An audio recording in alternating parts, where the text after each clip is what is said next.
ನಿನ್ನ ನಾಮಕ್ಕೆ ಅನಂತ ಕೋಟಿ ಸ್ತೋತ್ರ. ಕರ್ತನೆ ಸ್ವಾಮಿ, ಬೆಳಗಿನ ಆರಾಧನೆಯಲ್ಲಿ ಕರ್ತನೆ ಸ್ವಾಮಿ ನಿನ್ನನ್ನು ಸ್ತುತಿಸಲು, ನಿನ್ನ ನಾಮವನ್ನು ಕರ್ತನೆ ನಾವು ಮಹಿಮೆಪಡಿಸಲು ನೀನು ಕೊಟ್ಟಂಥ ಕೃಪೆಗಾಗಿ ಸ್ತೋತ್ರ.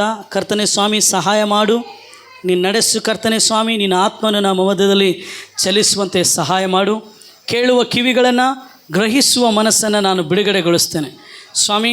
ನಿನ್ನ ಆತ್ಮನು ನಮ್ಮ ಮಧ್ಯದಲ್ಲಿ ಚಲಿಸಲಿ. ಪರಿಶುದ್ಧಾತ್ಮನೇ, ನೀ ನಮಗೆ ಸಹಾಯ ಮಾಡಿ ನೀ ನಮ್ಮನ್ನು ನಡೆಸು. ಕೇಳುವ ಕಿವಿಗಳನ್ನು, ಗ್ರಹಿಸುವ ಮನಸ್ಸನ್ನು ನಾವು ಬಿಡುಗಡೆಗೊಳಿಸ್ತೇವೆ. ಯೇಸುವಿನ ಉನ್ನತವಾದ ನಾಮದಲ್ಲಿ ಪ್ರಾರ್ಥಿಸುತ್ತೇವೆ ನಮ್ಮ ಜೀವವುಳ್ಳ ಪರಲೋಕದ ತಂದೆಯೇ. ಎಲ್ಲರೂ ಸೇರೋಣ. ಆಮೇನ್, ಆಮೇನ್. ನಾವೆಲ್ಲರೂ ಕೂಡ ಅನೇಕ ವಿಷಯಗಳನ್ನು ನೆಹೆಮೀಯನ ಪುಸ್ತಕದಿಂದ ಕಲಿತಿದ್ದೇವೆ ಪ್ರಿಯರೇ. ಆಮೇನ್. 1ನೇ ಅಧ್ಯಾಯದಲ್ಲಿ ಯಾವ ರೀತಿ ನೆಹೆಮೀಯನ ಅವರ ಸುದ್ದಿ ಕೇಳಿದ ಕೂಡಲೇ ಅವನ ನೆಲದ ಮೇಲೆ ಬಿದ್ದು ತನ್ನನ್ನು ತಾನು ತಗ್ಗಿಸ್ಕೊಂಡು ದೇವ್ರನ್ನ ಏನು ಮಾಡ್ತಾನೆ? ಮೊರೆ ಇಡ್ತಾನೆ ರೀ. ಏನು ಮಾಡ್ತಾನೆ? ಮೊರೆ ಇಡ್ತಾನೆ. ಅದಾದಮೇಲೆ ದೇವರ ಕೃಪಾಸ್ತ ಅವನ ಮೇಲೆ ಇರೋದನ್ನು ನಾವು ನೋಡುತ್ತೇವೆ. ಅದಾದಮೇಲೆ 2ನೇ ಅಧ್ಯಾಯದಲ್ಲಿ ನೋಡುತ್ತೇವೆ, ನೆಹೆಮೀಯನಿಗೆ ಆಲೋಚನೆ ಹುಟ್ಟಿಸಿದ ಯಾರಂತೆ? ದೇವರು. ಸ್ವಲ್ಪ ಏಕೋ ಕಮ್ಮಿ ಮಾಡಿ. ಪೌಳಿ ಗೋಡೆಗಳನ್ನು, ಬಿದ್ದು ಹೋದ ಪೌಳಿ ಗೋಡೆಗಳನ್ನು ಕಟ್ಟುವ, ಇಲ್ಲಂದರೆ ಪುನರುಜ್ಜೀವಿಸುವ, ಏನಂತಾರೆ ಪುನರ್ಸ್ಥಾಪಿಸುವ ಆ ಒಂದು ಆಲೋಚನೆ ಹುಟ್ಟಿಸಿದ ಯಾರು? ದೇವರು ಅವನಲ್ಲಿ ಆಲೋಚನೆಯನ್ನು ಹುಟ್ಟಿಸಿದಂತೆ. ಅದಾದಮೇಲೆ ಯಾವಾಗ ಅರಸನ ಸಹಾಯದಿಂದ ನೆಹೆಮೀಯನು ಯೆರೂಸಲೇಮಿನ ಹಾಳು ಬಿದ್ದ ಪೌಳಿಗೋಡೆನ ಕಟ್ಟಲಿಕ್ಕೆ ಹೋಗ್ತಾನೋ, ರಾಜನ ದೃಷ್ಟಿಯಲ್ಲಿ ನೆಹೆಮೀಯನಿಗೆ ಏನು ಸಿಗ್ತದೆ? ದಯೆಯನ್ನು ಹೊಂದಿಕೊಂಡು ಅವನು ಹೋಗ್ತಾನೆ. ಅದು ಮಾತ್ರ ಅಲ್ಲ, ರಾಜ ಏನು ಮಾಡ್ತಾನೆ? ಅವನಿಗೆ ಏನು ಅಂತೆ, ರಾವುತರನ್ನು, ಸೇನಾಧಿಪತಿಗಳನ್ನು ಎಲ್ಲವನ್ನು ಏನು ಮಾಡಿದಂತೆ? ಕಳಿಸಿಕೊಟ್ಟಂತೆ ಪ್ರೇಯರ್. ಅದಾದಮೇಲೆ ನಾವು ನೋಡ್ತೇವೆ, ನೆಹೆಮೀಯನು ರಾತ್ರಿಯೆಲ್ಲ ಅಲ್ಲಿ ಓಡಾಡಿ ಬರ್ತಾನೆ. ಆಗ ಅಲ್ಲಿದ್ದಂಥ 3 ವ್ಯಕ್ತಿಗಳು, ಸನ್ಬಲಟನು, ಗೇಷನು ಮತ್ತು ಟೋಬಿಯನ್ ಏನು ಮಾಡ್ತಾರೆ? ಅವನ ವಿರುದ್ಧವಾಗಿ ನಕಾರಾತ್ಮಕ ಸಂಗತಿಯನ್ನು ಅವರು ಸ್ಪ್ರೆಡ್ ಮಾಡ್ತಾರೆ. ನೆಗೆಟಿವಿಟಿ, ಹೌದಲ್ಲ? ನಕಾರಾತ್ಮಕ ಸಂಗತಿಯನ್ನು ಅವ್ರು ಏನು ಮಾಡ್ತಾರೆ? ಸ್ಪ್ರೆಡ್ ಮಾಡ್ತಾರೆ. ಅದು ಮಾತ್ರ ಅಲ್ಲ, ನೆಹೆಮೀಯನು ಏನು ಹೇಳ್ತಾನೆ? ನಾವು ಆತನ ಸೇವಕರು, ನಾವು ಕಟ್ಟುವುದಕ್ಕೆ ಏನು ಮಾಡ್ತೀವಿ? ಮನಸ್ಸು ಮಾಡ್ತೇವೆ ಅಂತ ಹೇಳ್ತಾನೆ ರೀ. ನಾನು ಹೇಳಿದೆ, ಶತ್ರುವಿನ ಮಾತುಗಳಿಗೆ ನಾವು ಯಾವಾಗಲೂ ಹೆದರಬಾರ್ದು. ಒಂದು ಉದಾಹರಣೆಯಾಗಿ ಹೇಳಿದೆ, ಗೊಲ್ಯಾತನನ್ನು ದಾವೀದನು ಎದುರಿಸಿದಾಗ ಗೊಲ್ಯಾತನು ಮಾತಾಡಿದ ಮಾತುಗಳಿಗೆ ಏನು ಮಾಡಲಿಲ್ಲ? ಹೆದರಲಿಲ್ಲ. ಅದೇ ಇಸ್ರಾಯೇಲ್ಯರು ಅರಸನಾದ ಸೌಲನ ಏನು ಮಾಡಿದರು? ಆ ಗೊಲ್ಯಾತನ ಮಾತುಗಳನ್ನು 40 ದಿವಸ ಕೇಳಿ ಅವ್ರ ಎದೆ ಏನಾಗ್ಬಿಡ್ತಂತೆ? ಒಡೆದೋಗ್ಬಿಡ್ತಂತೆ, ಭಯ ಬಿದ್ದುಬಿಟ್ರಂತೆ. ಯುದ್ಧನೇ ಮಾಡಿಲ್ಲ ಗೊಲ್ಯಾತ, ಬರೀ ಮಾತಿನಿಂದ. ಆದರೆ ಅದೇ ದಾವೀದನು ಆ ಗೊಲ್ಯಾತನ ಮಾತುಗಳನ್ನು ಕೇಳಿ ಅವನೇನಾಗಲಿಲ್ಲ? ಭಯ ಬಿಡಲಿಲ್ಲ ರೀ. ಹಲ್ಲೆಲೂಯಾ. ಯಾಕೆಂದರೆ ಅವನ ಹೃದಯ ದೇವರನ್ನು ನಂಬಿತ್ತು ಪ್ರಿಯರೇ. ಅದಾದಮೇಲೆ ನಾವು 3ನೇ ಅಧ್ಯಾಯದಲ್ಲಿ 10 ಬಾಗಿಲುಗಳನ್ನು ನೋಡಿದ್ವಿ. ಎಷ್ಟು ಬಾಗಿಲುಗಳನ್ನು? ಯಾರನ್ನು ಒಂದು ಬಾಗಿಲು ಹೆಸರು ಹೇಳ್ತೀರಾ? ಯಾವ ಬಾಗಿಲು? ಕುರಿ ಬಾಗಿಲು. Okay, no problem. ನಾವೆಲ್ಲ ಕುರಿಗಳಲ್ಲ. ಸ್ವಾಮಿ ನಮ್ಮ ಕುರುಬ. 10 ಬಾಗಿಲುಗಳನ್ನು ನಾವು ನೋಡಿದ್ವಿ. ನೆಹೆಮೀಯನ ಪುಸ್ತಕದಲ್ಲಿ 12 ಬಾಗಿಲುಗಳೈತ್ರಿ. ಆದರೆ 3ನೇ ಅಧ್ಯಾಯದಲ್ಲೇ 10 ಬಾಗಿಲುಗಳನ್ನು ಅವರು ಏನು ಮಾಡಿದ್ದಾರೆ?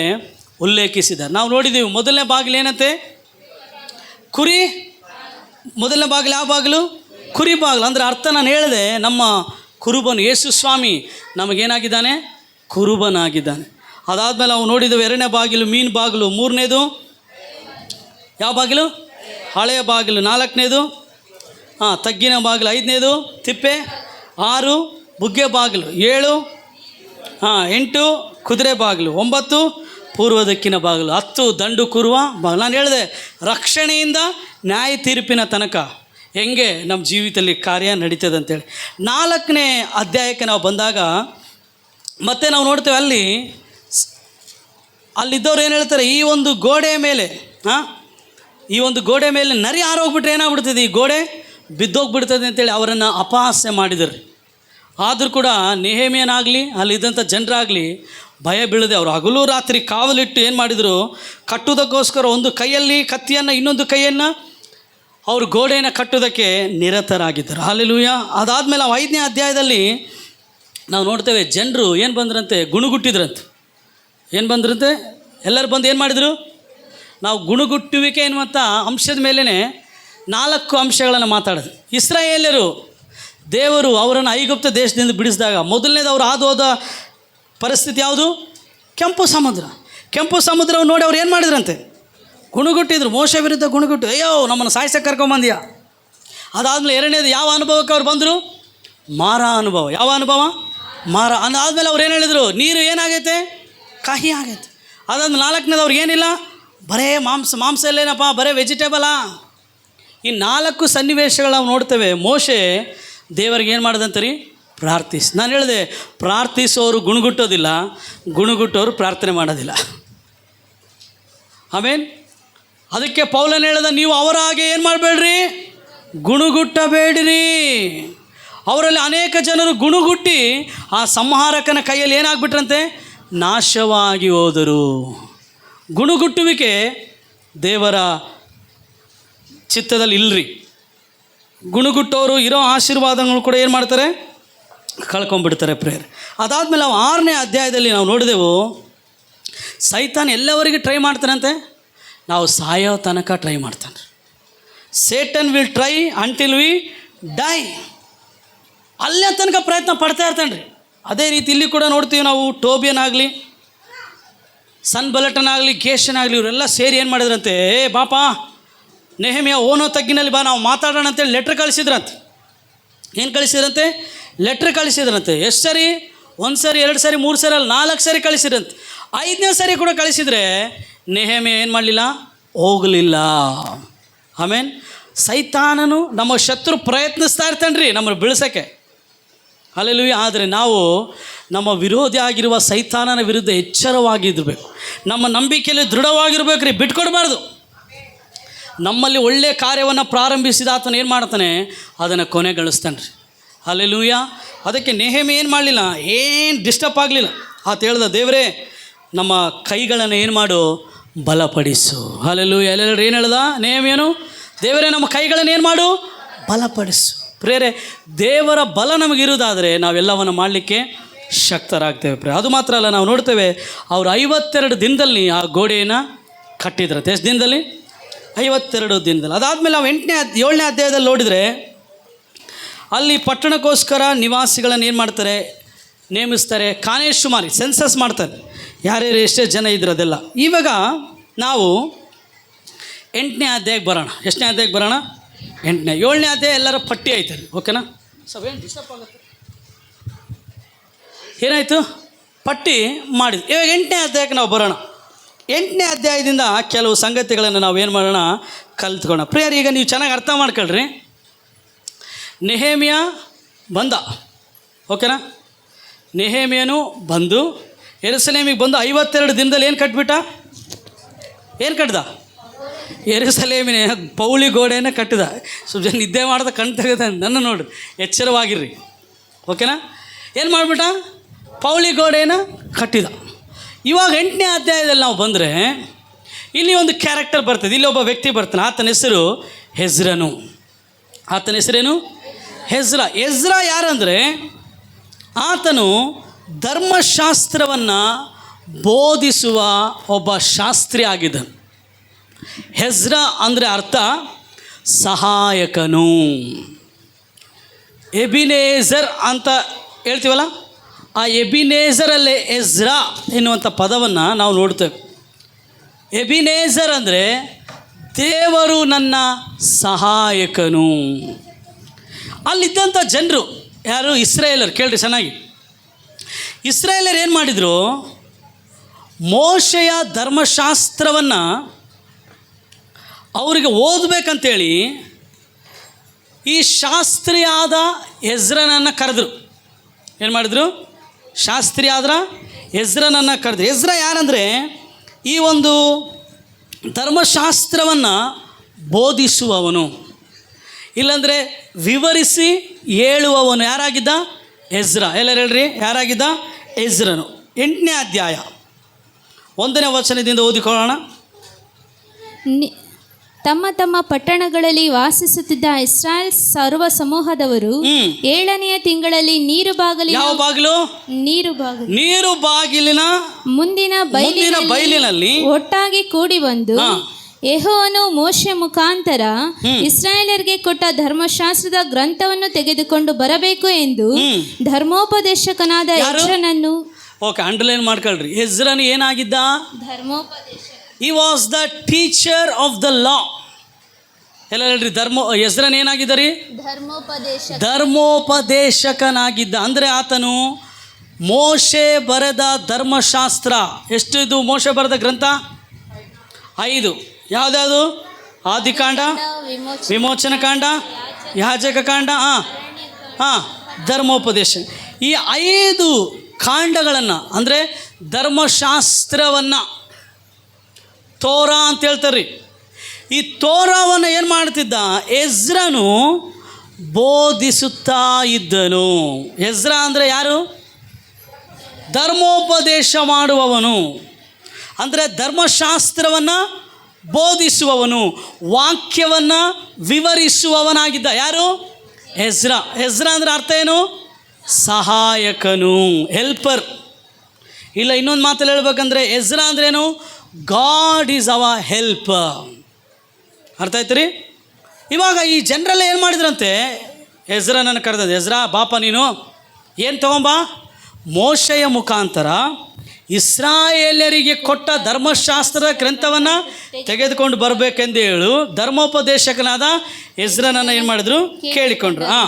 ಯಾಜಕನಾದ ಎಜ್ರನು ಗ್ರಹಿಸ ಶಕ್ತರಾದ ಸ್ತ್ರೀ ಪುರುಷರು ನೆರೆದಿದ್ದ ಸಮೂಹದವರ ಮುಂದೆ 7ನೆಯ ತಿಂಗಳಿನ ಪ್ರಥಮ ದಿನದಲ್ಲಿ ಆ ಧರ್ಮಶಾಸ್ತ್ರವನ್ನು ತಂದು ಪ್ರಾತಃ ಕಾಲದಿಂದ ಮಧ್ಯಾಹ್ನದವರೆಗೂ ಓದಿದನು. ನೀರು ಬಾಗಿಲಿನ ಮುಂದಣ ಬಯಲಿನಲ್ಲಿ ಕೂಡಿ ಬಂದಿದ್ದ ಸ್ತ್ರೀ ಪುರುಷರಲ್ಲಿ ಗ್ರಹಿಸ ಶಕ್ತರಾದವರೆಲ್ಲರೂ ಧರ್ಮಶಾಸ್ತ್ರ ಪಾರಾಯಣವನ್ನು ಲಾಲಿಸುತ್ತಾ ಇದ್ದರು. ಸಾಕು, ಕೇಳ್ರಿ. ಇದರ ಮೂಲಕ ನಾವು ಏನು ಕಲಿಬೇಕಂದ್ರೆ, ಇಲ್ಲಿ ಆ ಜನರಿಗೆ ದೇವರ ವಾಕ್ಯದ ಕುರಿತಾದಂಥ ಒಂದು ಹಸಿವು, ಹಂಗರ್ for the word of god. ದೇವರ ವಾಕ್ಯದ ಕುರಿತು ಅವ್ರಿಗೇನಿದೆ? ಒಂದು ಹಸಿವು. ಎಲ್ಲರೂ ಹೇಳ್ರಿ, ಜೋರಾಗಿ ಹೇಳ್ಬೇಕು ಎಲ್ಲರೂ, ಜೋರಾಗಿ ಹೇಳ್ರಿ ಎಲ್ಲರೂ. ಹಸಿವು. ಎಷ್ಟು ಜನಕ್ಕೆ ದೇವರ ವಾಕ್ಯದ ಕುರಿತು ಹಸಿವು ಬರ್ತದ್ರಿ? ಕೈ ಎತ್ತಬೇಡ್ರಿ. ನಾವು ಕೈ ಎತ್ತದ್ರಲ್ಲಿ ಫಸ್ಟ್ ಇರ್ತೀವಿ, ಕೈ ಎತ್ತಕ್ಕೆ ಹೋಗ್ಬೇಡ್ರಿ. ದೇವರ ವಾಕ್ಯದ ಕುರಿತು ನಮಗೊಂದು ಹಸಿವು ಬರ್ಬೇಕು ರೀ. ಏನು ಹಸಿವು ಅಂದರೆ? ಹೆಂಗೆ ಹಸಿವು? ದೇವರ ವಾಕ್ಯದ ಕುರಿತು ನನಗೆ ಹಸಿವು ಆಯ್ತು ಅಂತೇಳಿ ಹೆಂಗೆ ತೋರಿಸ್ತೀರಿ ನೀವು? ನನಗೆ ಹಸಿವು ಆಗತ್ತೆ ಅನ್ಕೊಳ್ರಿ. ಏನು ಬೇಕು ನನಗೆ? ಕೇಳ್ತೀನಲ್ಲ, ಏನು ಬೇಕಂತ ಕೇಳ್ತೀನಿ. ಹಾಗೆ ಇವಾಗ ವಾಕ್ಯದ ಹಸಿವು ನಿನಗೆ ಐತಂದರೆ ನೀನೇನು ಮಾಡ್ತಿ? ವಾಕ್ಯವನ್ನು ಓದ್ತಿ, ಆಮೇಲೆ ತಿಳ್ಕೊಳ್ತೀಯ, ಧ್ಯಾನ ಮಾಡ್ತೀಯ, ಆಮೇಲೆ ಹೇಳ್ರಿ ಪ್ರೀತಿಸ್ತಿ. ಹೆಂಗೆ ಪ್ರೀತಿಸ್ತಿ? ಅಂತ ಸ್ವಲ್ಪ ಜನ ಹಂಗೆ, ನನಗೆ ಬೈಬಲ್ ಅಂದರೆ ಭಾಳ ಇಷ್ಟ ಬ್ರದರ್, ಮುದ್ದು ಕೊಟ್ಟರೆ ಪ್ರೀತಿ ಬರ್ತಾ? ಇಲ್ಲ, ಹಿಂಗೆ ಬೈಬಲ್ನ ಇದೇ ಮೇಲೆ ಹಿಡ್ಕೊಂಬಿಡ್ತಾರೆ, ಹಿಂಗೆ ಅಮ್ಮ ಹಿಂಗೆ ಪ್ರೀತಿಯಾ? ಇಲ್ಲ, ಬೈಬಲ್ ಹಿಡ್ಕೊಂಡ್ರೆ ಮಲ್ಕೊಂಡ್ರೆ ಪ್ರೀತಿನ? ಇಲ್ಲ, ಹಿಂಗೆ ತಲೆಗೆಂಬು ಹೆಂಗೆ ಹಿಡ್ಕೊಂಡ್ರೆ ಪ್ರೀತಿನ? ಹೆಂಗೆ ನೋಡ್ರಿ, ಬರೀ ದೇವರ ವಾಕ್ಯ ನೀನು ಓದೋದಲ್ರಿ, ಅದರ ಆಳ, ಅದರ ಉದ್ದ, ಅದರ ಅಗಲ ಅರ್ಥ ಮಾಡ್ಕೋಬೇಕು. ಫಸ್ಟೇ ಇದು ನನಗೆ ಅರ್ಥ ಆಗಿಲ್ಲರಿ, ಹೇಳ್ರಿ, ಹೇಳ್ಕೊಡ್ರಿ. ಕೇಳೋದೈತಲ್ರಿ, ಕೇಳ್ತೀವಲ್ಲ, ಹೇಳ್ಕೊಡ್ರಿ ಸ್ವಲ್ಪ, ಇದು ಅರ್ಥ ಆಗಿಲ್ಲ ಪಾಸ್ಟ್ರೆ, ಹೇಳ್ರಿ. ಅದು ದಾಹ. ಇಲ್ಲಿದ್ದಂಥ ಜನ ಏನು ಮಾಡಿದರು? ಧರ್ಮಶಾಸ್ತ್ರನ ತರಿಸಿ, ಓದಪ್ಪ ನೀನು, ನಮ್ಗೆ ಹೇಳ್ಕೊಡಪ್ಪ ಅಂತ ಹೇಳಿದ್ರಂತೆ. ಅವ್ರು ಏನು ಮಾಡಿದ್ರೆ ಪ್ರಾತಃ ಕಾಲದಿಂದ ಎಲ್ಲೇ ತನಕ ಮಧ್ಯಾಹ್ನದವರೆಗೆ ಏನು ಮಾಡಿದ್ರಂತೆ? ಓದಿದನಂತೆ. ಅದು ಮಾತ್ರ ಅಲ್ಲ, ಅವರೆಲ್ಲರೂ ಕೂಡ ಅದನ್ನು ಲಾಲಿಸುತ್ತಾ ಇದ್ದರು. ಪ್ರೇರೆ, ವಾಕ್ಯದ ಕುರಿತು ನಮಗೊಂದು ಹಸಿವು ಬರಬೇಕು ರೀ. ವಾಕ್ಯದ ಕುರಿತು ನಮಗೊಂದು ಏನು ಬರಬೇಕು? ಹಸಿವು ಬರಬೇಕು. ನಾನು ವಾಕ್ಯವನ್ನು ಓದಬೇಕಪ್ಪ ಹೆಂಗಾರು ಮಾಡಿ. ವಾಕ್ಯವನ್ನು ಓದಬೇಕು. ಎಷ್ಟು ಜನ ಬೈಬಲ್ ಓದ್ತಾಯಿದ್ರಿ ಈ ವರ್ಷ? Very good. ಕೈ ಕೆಳಗಿಳಿಸ್ರಿ. ಈಗಾಗಲೇ ನಾನು ಒಂದು ಸಾರಿ ಬೈಬಲ್ನ ಮುಗಿಸಿನಾರ ಕೈ ಎತ್ತಿರಿ. Very good. ಮುಗಿಸ್ಬಿಟ್ರೆ ಹೋಗಲೇ? Very good. ನಾವು ಹೋದ ವರ್ಷ 21 ದಿನ 3 ಸಾರಿ ಉಪವಾಸ ಪ್ರಾರ್ಥನೆ ಮಾಡಿ ಭಾಳ ಜನ 21 ದಿನದಲ್ಲಿ ಬೈಬಲನ್ನು ಓದಿದ್ರಿ. ಇವಾಗ ಇನ್ನೊಂದು ಸರಿ ನಿಮಗೆ ಆ ದಾಹ, ಆ ಹಸಿವು ಬರಬೇಕೇನು? ದೇವರ ವಾಕ್ಯದ ಕುರಿತಾದಂಥ ದಾಹ. ಈ ಅಂತ್ಯ ದಿನಗಳಲ್ಲಿ ನೀವು ನೋಡ್ರಿ, ಭಾಳಷ್ಟು ಜನ ಬೈಬಲ್ ಓದೋದನ್ನು ಬಿಟ್ಬಿಟ್ಟಾರ್ರಿ. ಓದ್ತಾರ ಬೈಬಲ್? ನಾನು ಯಾರಿಗೆ ಕೈ ಎತ್ತಂತ ಹೇಳೋದಿಲ್ಲ ರೀ. ನಮಗೆ ವಾಕ್ಯದ ಮೇಲೆ ಇದ್ದಂಥ ಆಸೆ ಕಡಿಮೆ ಕಡಿಮೆ ಕಡಿಮೆ ಕಡಿಮೆ ಆಗ್ತೈತ್ರಿ. ಯಾಕೆ ಹೇಳ್ರಿ? ಆ ದೇವರ ವಾಕ್ಯದ ಮೇಲಿದ್ದಂಥ ಆ ಒಂದು ಹಸಿವು ಐತಲ್ರಿ, ಹಂಗರ್ ಇಲ್ಲ, ತಣ್ಣಗಾಗ್ಬಿಟ್ಟೈತ್ರಿ. ಆದರೆ ದೇವರಿಗೆ ಸ್ತೋತ್ರ, ಇಲ್ಲದಂಥ ಇಸ್ರಾಯೇಲರೆಲ್ಲರೂ ಏನು ಮಾಡಿದರು? ಧರ್ಮೋಪದೇಶಕನಾದ ಎಜ್ರನನ್ನು ಕರೆಸಿ ಅವರು ದೇವರ ವಾಕ್ಯವನ್ನು ಲಾಲಿಸುತ್ತಾ ಇದ್ರು. ಎಲ್ಲರೂ ದೇವರ ವಾಕ್ಯವನ್ನು ಕೇಳು. ಜೋರಾಗಿ ದೇವರ ವಾಕ್ಯವನ್ನು ಕೇಳು. ಭಕ್ತನಾದ ಪೌಲ ಹೇಳ್ತಾನೆ, ಅನುಕೂಲ ಸಮಯದಲ್ಲಿಯೂ ಅನಾನುಕೂಲದ ಸಮಯದಲ್ಲೂ ದೇವರ ವಾಕ್ಯವನ್ನು ಸಾರು. ನಾವು ಸಾರದು ಫಸ್ಟ್ ಆ ಕಡೆ ಇಟ್ಬಿಡೋಣ್ರಿ. ಸಾರದು ಪಕ್ಕದಲ್ಲಿ ಇಟ್ಬಿಡೋಣ. ಫಸ್ಟ್ ನಾವೇನು ಮಾಡೋಣ? ಓದೋಣ. ಎಲ್ಲ ಹೇಳ್ರಿ, ಓದೋಣ. ಜೋರಾಗಿ ಹೇಳ್ರಿ. ಇವತ್ತಿಂದ ನಾವೊಂದು ನಿರ್ಣಯ ತೆಗೆದುಕೊಳ್ರಿ, ನಾನು ಪ್ರತಿದಿನ ಬೈಬಲನ್ನು ಓದುತ್ತೇನೆ. ಇಲ್ಲ, ಓದಿದ ವಾಕ್ಯವನ್ನು ನಾನು ಏನು ಮಾಡ್ತೇನೆ? ಧ್ಯಾನ ಮಾಡ್ತೇನೆ. ಪ್ರಿಯರೇ, ನಾವು ಒಂದೊಂದು ಸಾರಿ ಬೈಬಲ್ ಓದೋಕ್ಕಾಗಿಲ್ಲ ಅಂದ್ರೂ ಪರವಾಗಿಲ್ಲ, ಆದರೆ ನೀನು ಓದಿದ ವಾಕ್ಯಗಳನ್ನು ಮೆಲುಕಾಗ್ತಾನೇ ಇರಬೇಕು ರೀ. ನೀನು ಯಾವಾಗ ವಾಕ್ಯವನ್ನು ಮೆಲುಕಾಕಾಗ್ತದೆ ಹೇಳ್ರಿ? ಇವಾಗ ಇಲ್ಲೆಲ್ಲ ಎಮ್ಮೆಗಳೆಲ್ಲ ಸಾಕ್ಯಾರ, ಓಕೆನಾ? ಇಲ್ಲ ಒಂದು ಆಕಳ ಐತೆ ಅನ್ಕೊಳ್ರಿ. ಆಕಳಾಗ ಏನು ಮಾಡು, ಒಂದು ಒರೆ ಅಂದ್ರೆ ಗೊತ್ತಲ್ಲ, ಫುಲ್ಲು ಒಂದು ಬಂಡಲ್ ಹಸಿ ಹುಲ್ಲು ತಂದು ಹಾಕ್ಬಿಡು. ಏನಾಕು? ಹಸಿ ಹುಲ್ಲು. ಏನು ಮಾಡ್ತದೆ ಅದು? ಹಸಿವು ಆದಾಗ ತಿಂತಾನೇ ಇರ್ತದೆ ಅದು. ಒಂದು ಒರೆ ಖಾಲಿ ಆಯಿತಾ, ಮತ್ತೆ ಆಕೆ ತಿಂತದೆ ಹೇಳ್ರಿ? ತಿಂತಾನೇ ಇರ್ತದೆ ಅದು. ಆಮೇಲೆ ರಾತ್ರಿ ಆದಮೇಲೆ ಏನು ಮಾಡ್ತದೆ ಗೊತ್ತದು? ಎಲ್ಲ ಒಳಗಿರೋದನ್ನೆಲ್ಲ ಹೊರಗೆ ತಗೊಂಡು ಮೆಲುಕಾಗ್ತಾ ಇರ್ತದೆ. ಒಂದು ವೇಳೆ ಹುಲ್ಲು ಒಳಗೆ ಹೋಗಿಲ್ಲ ಅಂದರೆ ಮೆಲುಕಾಕಾಗ್ತದ? ಏನಿರೋದಿಲ್ಲ, ಬರೋ ಜೊಲ್ಲು ಇರ್ತದೆ ಅಷ್ಟೆ. ಇವಾಗ ನೀನು ಕೂಡ ದೇವ್ರ ವಾಕ್ಯನ ಧ್ಯಾನ ಮಾಡಬೇಕಂದ್ರೆ, ದೇವ್ರ ವಾಕ್ಯವನ್ನು ನೀನು ಸಾರಬೇಕಂದ್ರೆ ಮೊದಲು ನಿನ್ನೊಳಗೆ ಏನಿರಬೇಕು ಹೇಳಬೇಕು. ಇಲ್ಲ ಅಂದರೆ ಏನು ಬರ್ತದೆ? ಬರೇ ಜೊಲ್ಲು ಬರ್ತದೆ. ಹೌದ್ರಿ, ನೀನು ಬರೀ ವಾಕ್ಯವನ್ನು ಓದಿದ್ರೆ ಆಗೋದಿಲ್ಲ. ಹಸು ಬರೀ ಹುಲ್ಲು ತಿಂದುಬಿಟ್ರೆ ಬರಲ್ಲ ಶಕ್ತಿ ಅದಕ್ಕೆ. ಚೆನ್ನಾಗಿ ಕೇಳ್ರಿ. ಅದಕ್ಕೆ ಯಾವಾಗ ಶಕ್ತಿ ಬಲ ಬರ್ತದಂದರೆ ಅದು ತಿಂದಿರೋದನ್ನ ಚೆನ್ನಾಗಿ ಅಮಲುತ್ತೆ ನೋಡ್ರಿ. ಕೇಳ್ರಿ, ನೋಡ್ರಿಲ್ಲ ಎಲ್ಲೇನ? ನೋಡಿಲ್ಲ ಅಂದರೆ ಚರ್ಚ್ ಬಿಟ್ಟ ಮೇಲೆ ನೋಡ್ಕೊಂಡು ಹೋಗ್ರಿ. ಎಮ್ಮೆ ಏನು ಮಾಡ್ತಿರ್ತೀರ? ಅದು ಅಮಲ್ತಾ ಇರ್ತದ್ರಿ. ಅಮಲಿದ ಮೇಲೆ ಅದಕ್ಕೇನು ಬರ್ತದೆ? ಶಕ್ತಿ. ನೀನು ದೇವರ ವಾಕ್ಯವನ್ನು ಓದಬೇಕು. ಎಲ್ಲ ಹೇಳ್ರಿ, ಓದಬೇಕು. ದೇವರ ವಾಕ್ಯವನ್ನು ಕೇಳಬೇಕು. ಹೇಳ್ರಿ, ದೇವರ ವಾಕ್ಯವನ್ನು ಧ್ಯಾನ ಕೂಡ ಮಾಡಬೇಕು. ಅಲ್ಲಿಗೆ ನಿಂದ್ರಿಲ್ಲ, ದೇವರ ವಾಕ್ಯವನ್ನು ಕೈಗೊಂಡು ನಡಿಬೇಕು ಕೂಡ. ಹಲ್ಲೆಲೂಯಾ. ಹೇಳ್ರಿ ಎಲ್ಲರೂ, ಓದು, ಕೇಳು, ಧ್ಯಾನ ಮಾಡು, ಅದರಂತೆ ನಡಿ. ಅವಾಗ ನಿನಗೆ ಶಕ್ತಿ ಬರ್ತದೆ. ಹಲ್ಲೆಲೂಯಾ. ಅವಾಗ ನಿನಗೇನು ಬರ್ತದೆ? ಶಕ್ತಿ ಬರ್ತದೆ. ಈ 1ನೇ ವಚನದಿಂದ 3ನೇ ವಚನದವರೆಗೆ ನಾವು ಬರ್ಕೋಬೇಕು. ಅವರಿಗೆ ದೇವರ ವಾಕ್ಯದ ಕುರಿತಾದ ಒಂದು ಹಸಿವು.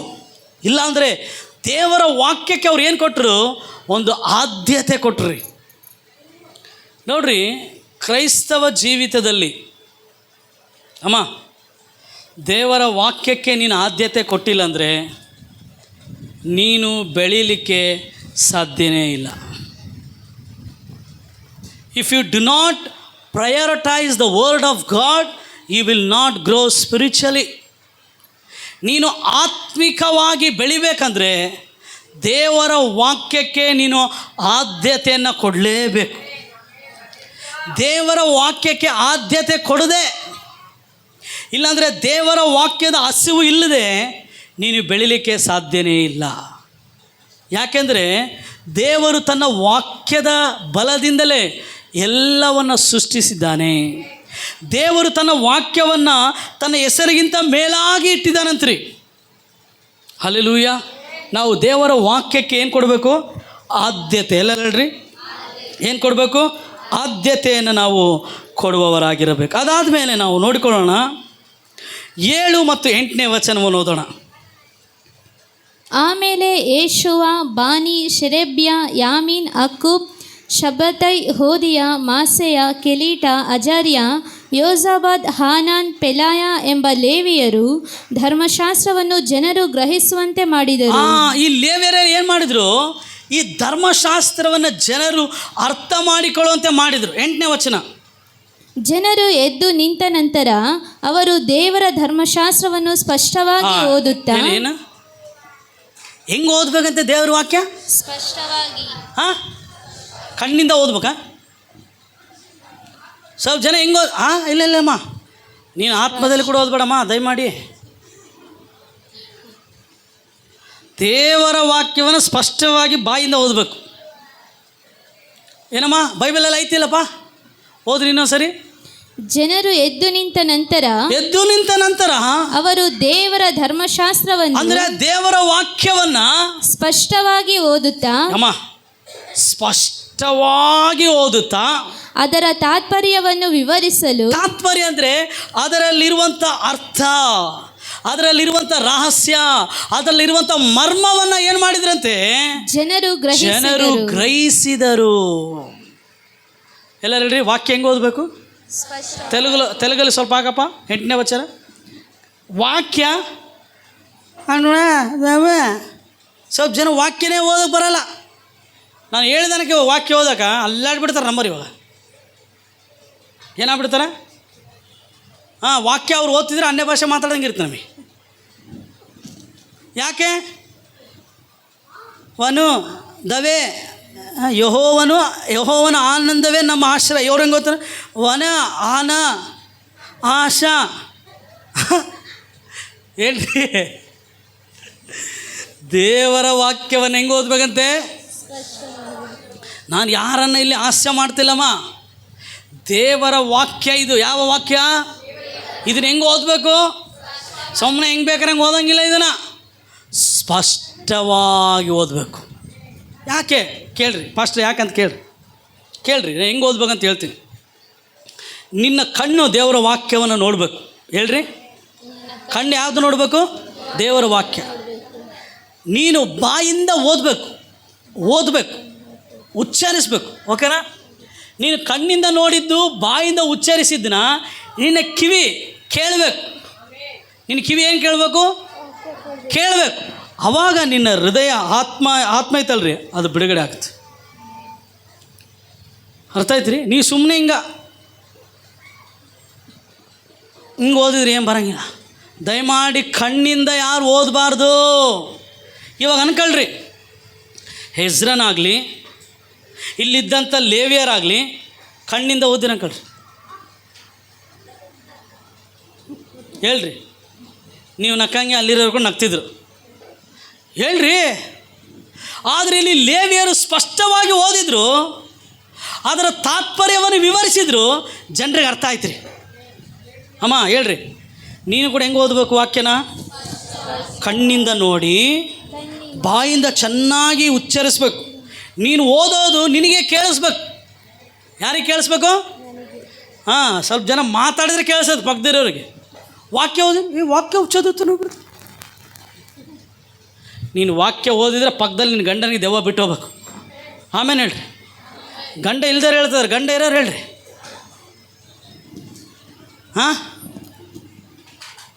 ನೀನು ವಾಕ್ಯ ಓದಿದ್ರೆ ನೀನು ಹೆಂಡ್ತಿ ದೆವ್ವ ಬಿಟ್ಟು ಹೋಗ್ಬೇಕು. ಹೇಳ್ರಿ. ಯಾಕೆ? ಓದುವಂಥ ವಾಕ್ಯದಲ್ಲಿ ಏನೈತೆ ಗೊತ್ತಮ್ಮ? ಶಕ್ತಿ ಐತೆ. ದಯಮಾಡಿ ದೇವರ ವಾಕ್ಯವನ್ನು ಹೆಂಗೆ ಓದಬೇಕು? ಸ್ಪಷ್ಟವಾಗಿ ಓದ್ಬೇಕು. ಎಲ್ಲರೂ ಹೇಳ್ರಿ, ಜೋರಾಗಿ ಹೇಳ್ರಿ, ಜೋರಾಗಿ ಹೇಳ್ರಿ. ನಾನು ವಾಕ್ಯ ಓದ್ತಿದ್ರೆ ಒಬ್ಬ ಸಿಸ್ಟರ್ ಬರ್ತಿದ್ಲು, ಯಾರ ಹತ್ರ ಮಾತಾಡ್ತಿದ್ದೆಪ್ಪ ಅಂತಿದ್ಲು. ನಾನು ಮಾತಾಡ್ತಿಲ್ಲಮ್ಮ, ವಾಕ್ಯ ಓದ್ತಿದ್ದೀನಿ ಅಂತಿದ್ದೆ. ನಾವು ಓದಿದ್ರೆ ಹೆಂಗಿರ್ಬೇಕು? ಒಬ್ಬರ ಹತ್ರ ಮಾತಾಡ್ದಂಗೆ ಇರ್ಬೇಕು ರೀ. ಆಮೇಲೆ ನಾವು ಓದಿದ್ದು ನಮಗೆ ಕೇಳಿಸ್ಬೇಕು. ಕೇಳಿದ್ರ ಮೂಲಕ ಏನು ಬರ್ತದೆ? ಏನು ಬರ್ತದೆ? ನಂಬಿಕೆ ಬರ್ತದಮ್ಮ. ನೀನು ಕಣ್ಣಿಂದ ಓದಿದರೆ ಬರೋದಿಲ್ಲ ನಂಬಿಕೆ. ಓದಿದಾಗ ನಿನ್ನಲ್ಲಿ ನಂಬಿಕೆ ಬರ್ತದೆ. ನಂಬಿಕೆ ಬಂದಾಗ ಅಪನಂಬಿಕೆ ಹೋಗ್ತದೆ ರೀ. తెలుగులో ఏముంది చదవండి, 8వ వచనం. ఇటువలనే వారు దేవుని గ్రంథమును స్పష్టముగా చదివి వినిపించి జనులు, అమ్మా నువ్వు బాగా స్పష్టముగా చదవాలి. నువ్వు చదివేది నీకేం చేయాలి? వినిపించాలి. చెప్పండి, నీవు వినుట ద్వారానే నీకేమొస్తుంది? విశ్వాసం వస్తుంది. నీలో విశ్వాసం వస్తే నీలో ఉన్న అవిశ్వాసం పోతుంది. నీలో ఉన్న అవిశ్వాసం పోవాలంటే నీవు దేవుని ವಾಕ್ಯಾన్ని ವಿನಾಲಿ. ನಿನ್ನೊಳಗಿರುವಂಥ ಅಪನಂಬಿಕೆ ಹೋಗ್ಬೇಕಂದ್ರೆ ನೀನು ವಾಕ್ಯವನ್ನು ಏನು ಮಾಡಬೇಕು? ಕೇಳಬೇಕು. ವಾಕ್ಯವನ್ನು ಕೇಳಿ ಕೇಳಿ ಕೇಳಿ ಕೇಳಿದ್ರ ಮೂಲಕ ಏನು ಬರ್ತದೆ? ನಂಬಿಕೆ ಬರ್ತದೆ. ಎಷ್ಟು ಸುಂದರವಾಗೈತಲ್ಲ. ನಾವು ಹೆಂಗೆ ಓದ್ತೀವಿ ವಾಕ್ಯ? ಹಂಗೆ ಓದ್ಬೇಡ್ರಿ. ದೇವರ ವಾಕ್ಯವನ್ನು నోరు తెరిచి స్పష్టంగా చదవాలి. ఒకవేళ నీ ఇంట్లో ఎవరైనా కూర్చుని ఉంటే కూడా వాళ్ళకు కూడా మధురంగా వినపడాలి నీ వాక్యం. ಆಮೇನ್ ಹೇಳ್ರಿ. ನಾನು ಹೇಳ್ತೀನಿ, ಅದ್ಭುತಗಳು ನೀನು ವಾಕ್ಯವನ್ನು ಓದ್ಬೇಕಾದ್ರೂ ಕೂಡ ಆಗ್ತದೆ. ಇದೇ ದೇವನಗರಲ್ಲಿ ಇವಾಗಲೂ ಅವ್ರು ಬದುಕಿದ್ದಾರೆ ರೀ. ನಾನು ಹೇಳ್ತಿರೋದು ಇದು 2014-15 ಅನ್ಕೊಳ್ರಿ. ಆ ಟೈಮಲ್ಲಿ ಒಬ್ಬ ವ್ಯಕ್ತಿಗೆ ಏಡ್ಸ್ ಇತ್ತು ರೀ. ಏಡ್ಸು ಇಲ್ಲೇ ಎಮ್ ಕೆ ನಗರ ಒಬ್ಬರ ಈರಮ್ಮ ಅಂತಿದ್ಲು, ಅವ್ರ ಅಕ್ಕ ಬಂದರು ಇವತ್ತು. ಅವರು ಆಟೋ ಕೊಂಡ್ಕೊಂಡಿದ್ರು ಅವ್ರ ಹತ್ರ. ಅವರು ಓಪಿಡಿ ಸೆಂಟ್ ಮೇರಿಸಲ್ಲಿ ಅಡ್ಮಿಂಟ್ ಆಗಿದ್ರು. ನಮ್ಮನ್ನು ಕರ್ಕೊಂಡೋಗಿದ್ರು ಅವ್ರು. ಅಣ್ಣ ಬರ್ರಿ ಪ್ರೇಯರ್ ಮಾಡ್ರಿ ಅಂತ. ಹೋಗಿ ಪ್ರೇಯರ್ ಮಾಡೋಕ್ಕೆ ಬರೀ ತಲೆ ಕಾಣಕತ್ತೆ ಅಷ್ಟೇ. ಎಷ್ಟು ಲಾಸ್ಟ್ ಸ್ಟೇಜ್ ಏಡ್ಸ್ ಎಲ್ಲ ಬರೀ ಎಲ್ಲ ಬೇದಿ ಬೇದಿ ಎಲ್ಲ ಏನಿಲ್ಲ, ಕೈ ಇಲ್ಲ, ಬರೀ ತಲೆ ಇಷ್ಟು. ನಾನೇನು ಸುಳ್ಳು ಹೇಳ್ತಿಲ್ಲ, ಕತೆ ಹೇಳ್ತಿಲ್ಲ. ಅವ್ರು ಎದಾರ ಕೇಳ್ರಿ ಸಾಕ್ಷಿ. ಆಮೇಲೆ ಓಪಿಡಿಗೆ ಹೋದ್ವಿ. ಡಾಕ್ಟ್ರು 3 ದಿನ ಟೈಮ್ ಕೊಟ್ಟರೆ. ಎಷ್ಟು ದಿನ? ನಾನು ನಮ್ಮ ಫ್ರೆಂಡ್ ಪ್ರೇಯರ್ ಮಾಡಿದ್ವಿ. ಸರ್ ನಾವು ಇವತ್ತು ಹೋಗ್ತಿದ್ದೀವಿ ಸರ್, ಮನೆಗೆ ಹೋಗ್ತಿದ್ದೀವಿ. ಆಯ್ತು ಸರ್ ಅಂದೆ. ಅಮ್ಮ ಹೇಳ್ತಿ, ಅಕ್ಕ ಆಯಿತು, ನೀನು ಡಿಸ್ಚಾರ್ಜ್ ಮಾಡ್ಕೊಂಡು ನಿಮ್ಮ ಗಂಡನೇನು ಮನೆಗೆ ಕರ್ಕೊಂಡು ಬಂದು ನಮಗೆ ಫೋನ್ ಮಾಡಂತ ಹೇಳಿದ್ವಿ. ಫೋನ್ ಮಾಡಿದ್ಲು ರೀ ಅಮ್ಮ. ಹೋದ್ವಿ ನಾನು ನಮ್ಮ ಫ್ರೆಂಡ್. ಆಸಕ್ತಿ ಓದ್ವಿ, ದಾಹ, ಹೆಂಗಾದರೂ ಮಾಡಿ ದೇವರೇ ಆ ವ್ಯಕ್ತಿನ ಬದುಕಿಸ್ಬೇಕು. ಹೋದ್ವಿ, ಮೊಣಕಾಲು ಹಾಕಿ ಪ್ರೇಯರ್ ಮಾಡಿದ್ವಿ, ಎಣ್ಣೆ ಹಚ್ಚಿ ಪ್ರೇಯರ್ ಮಾಡಿದ್ವಿ. ಏನು ಮಾಡಲಿಲ್ಲ.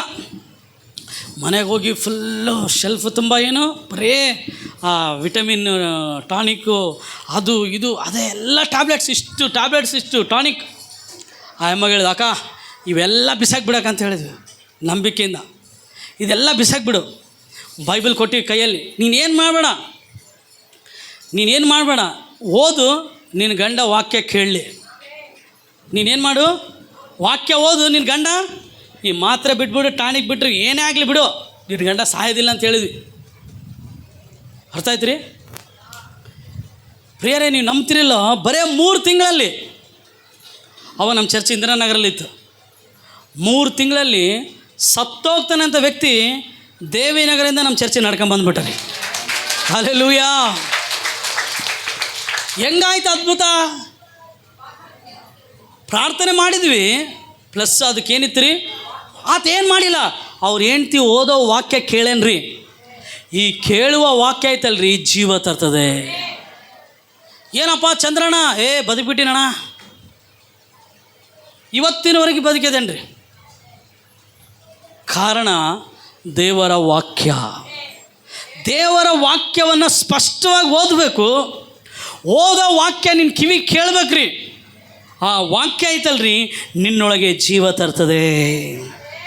ಇಸ್ರಾಯೇಲರು ಎಷ್ಟು ಪ್ರಾಮುಖ್ಯತೆ ಕೊಟ್ಟು ಧರ್ಮೋಪದೇಶಕನಾದ ಎಜ್ರನನ್ನು ಕರೆಸಿ ವಾಕ್ಯ ವಿವರಣೆ ಮಾಡಿಸ್ಕೊಳ್ತಾ ಇದ್ದಾರೆ ನೋಡ್ರಿ. ಅಲ್ಲಿ ಲೇವಿಯರು ಸ್ಪಷ್ಟವಾಗಿ ವಾಕ್ಯ ಓದ್ತಾ ಇದ್ದಾರೆ, ವಿವರಿಸ್ತಾ ಇದ್ದಾರೆ. ಏನು ಮಾಡ್ತಿದ್ದಾರಮ್ಮ? ವಿವರಿಸ್ತಾ ಇದ್ದರು. ನಾವು ಕೂಡ ಬರೀ ಬೈಬಲ್ ಓದೋದೊಂದಲ್ಲ, ಬೈಬಲ್ ಓದಬೇಕು ಫಸ್ಟು. ಅದಾದಮೇಲೆ ಎಷ್ಟೋ ಕಾಮೆಂಟ್ರಿಗಳೈತ್ರಿ, ವ್ಯಾಖ್ಯಾನಗಳೈತೆ, ಬೈಬಲ್ದು ವ್ಯಾಖ್ಯಾನ, ಅಂಥವುಗಳನ್ನು ಪರ್ಚೇಸ್ ಮಾಡಬೇಕು, ನಾವು ಓದಬೇಕು.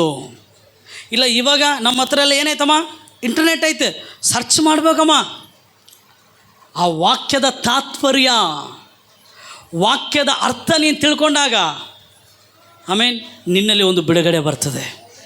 ಆ ವ್ಯಕ್ತಿ ಹೆಂಗೆ ಬದುಕಿದ್ನೋ ಹಂಗೆ ನಮ್ಮ ಸತ್ವದ ಆತ್ಮಿಕ ಜೀವಿತ ಕೂಡ ದೇವರ ವಾಕ್ಯದಿಂದ ಜೀವಿಸಲ್ಪಡುತ್ತದೆ. Hallelujah, hallelujah.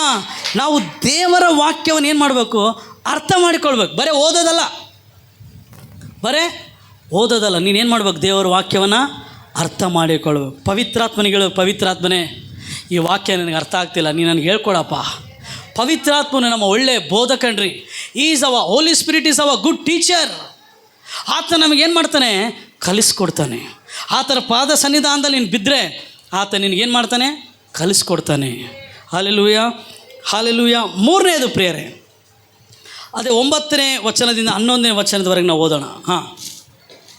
ಜನರೆಲ್ಲರೂ ಧರ್ಮೋಪದೇಶ ವಾಕ್ಯಗಳನ್ನು ಕೇಳುತ್ತಾ ಅಳುತ್ತಿದ್ದರಿಂದ ದೇಶಾಧಿಪತಿಯಾದ ನೆಹೆಮೀಯನು, ಧರ್ಮೋಪದೇಶ ಮಾಡುವ ಯಾಜಕನಾದ ಎಜ್ರನು, ಜನರನ್ನು ಬೋಧಿಸುತ್ತಿದ್ದ ಲೇವಿಯರು ಅವರಿಗೆ, ಈ ದಿನವು ನಿಮ್ಮ ದೇವರಾದ ಯೆಹೋವನಿಗೆ ಪರಿಶುದ್ಧ ದಿನವಾಗಿರುವುದರಿಂದ ನೀವು ದುಃಖಿಸುತ್ತಾ ಅಳುತ್ತಾ ಇರಬೇಡಿರಿ ಎಂದು ಹೇಳಿದರು. ಇದಲ್ಲದೆ ಎಜ್ರನು ಅವರಿಗೆ, ಹೋಗಿ ಮೃಷ್ಟಾನ್ನವನ್ನು ಮಧುರ ಪಾನವನ್ನು ತೆಗೆದುಕೊಳ್ಳಿರಿ, ತಮಗೋಸ್ಕರ ಏನೂ ಸಿದ್ಧ ಮಾಡದವರಿಗೆ ಭಾಗಗಳನ್ನು ಕಳುಹಿಸಿರಿ. ಈ ದಿನವು ನಮ್ಮ ಕರ್ತನಿಗೆ ಪ್ರತಿಷ್ಠಿತ ದಿನವಾಗಿರುವುದರಿಂದ ವ್ಯಸನ ಪಡಬೇಡಿರಿ, ಯೆಹೋವನ ಆನಂದವೇ ನಿಮ್ಮ ಆಶ್ರಯವಾಗಿದೆ ಅಂದನು. ಲೇವಿಯರು, ಸುಮ್ಮನಿರಿ, ಇದು ದೇವರ ದಿವಸ, ದುಃಖಿಸಬೇಡಿರಿ ಎಂದು ಹೇಳಿ ಜನರನ್ನು ಸಂತೈಸಿದರು. ಕೇಳ್ರಿ. ಇಸ್ರಾಯೇಲರು ಅನೇಕ ಹಬ್ಬಗಳನ್ನು ಆಚರಿಸ್ತಾ ಇದ್ದರು. ಇವಾಗ ಕೂಡ ಅವರು ಒಂದು ಹಬ್ಬ ಆಚರಿಸ್ತಾ ಇದ್ದಾರೆ. ಓಕೆನಾ? ಯಾವ ಹಬ್ಬ ಅಂದರೆ ಪರ್ಣಶಾಲೆಗಳ ಹಬ್ಬ.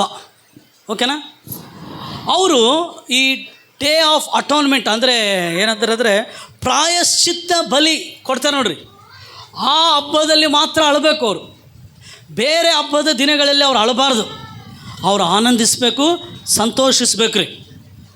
ಆದರೆ ಇವ್ರೇನು ಮಾಡ್ತಿದ್ದಾರೆ, ಯಾವಾಗ ಅವರು ದೇವರ ವಾಕ್ಯವನ್ನು ಕೇಳಿದ್ರೋ, ಕೇಳ್ರಿ, ಅವರು ಅಳಕ್ಕೆ ಸ್ಟಾರ್ಟ್ ಮಾಡಿದ್ರಂತಾರೆ.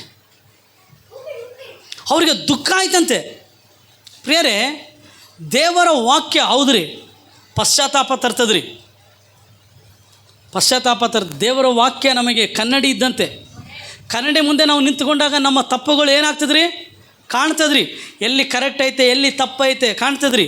ದೇವರ ವಾಕ್ಯ ಕೂಡ ನಮಗೇನಿದ್ದಂತೆ, ಕನ್ನಡಿ. ನೀವು ಯಾಕೋಬನ ಪುಸ್ತಕ ಓದಿದರೆ ದೇವರ ವಾಕ್ಯ ಕನ್ನಡಿ. ನಾವು ಯಾವಾಗ ಈ ದೇವರ ವಾಕ್ಯ ಅಂತ ಕನ್ನಡಿ ಮುಂದೆ ನಿಂತ್ಕೊಳ್ತೀವೋ ಪ್ರಿಯರೇ, ನಮ್ಮ ಜೀವಿತ ಎಲ್ಲ ಗೊತ್ತಾಗ್ತದೆ ರೀ ನಮಗೆ. ಇಬ್ರಿಯ 4:12 ಹೇಳ್ತದೆ, ದೇವರ ವಾಕ್ಯವು ಸಜೀವವಾದದ್ದು, ಕಾರ್ಯ ಸಾಧಕವಾದದ್ದು, ಯಾವ ಇಬ್ಬಾಯಿ ಕತ್ತಿಗಿಂತಲೂ ಹದವಾದದ್ದು, ಪ್ರಾಣ ಆತ್ಮಗಳನ್ನು ಕೀಲು ಮಜ್ಜೆಗಳನ್ನು ವಿಭಾಗಿಸುವಷ್ಟು ಮಟ್ಟಿಗೂ ತೂರಿ ಹೋಗುವಂಥದ್ದು, ಹೃದಯದ ಆಲೋಚನೆಗಳನ್ನು.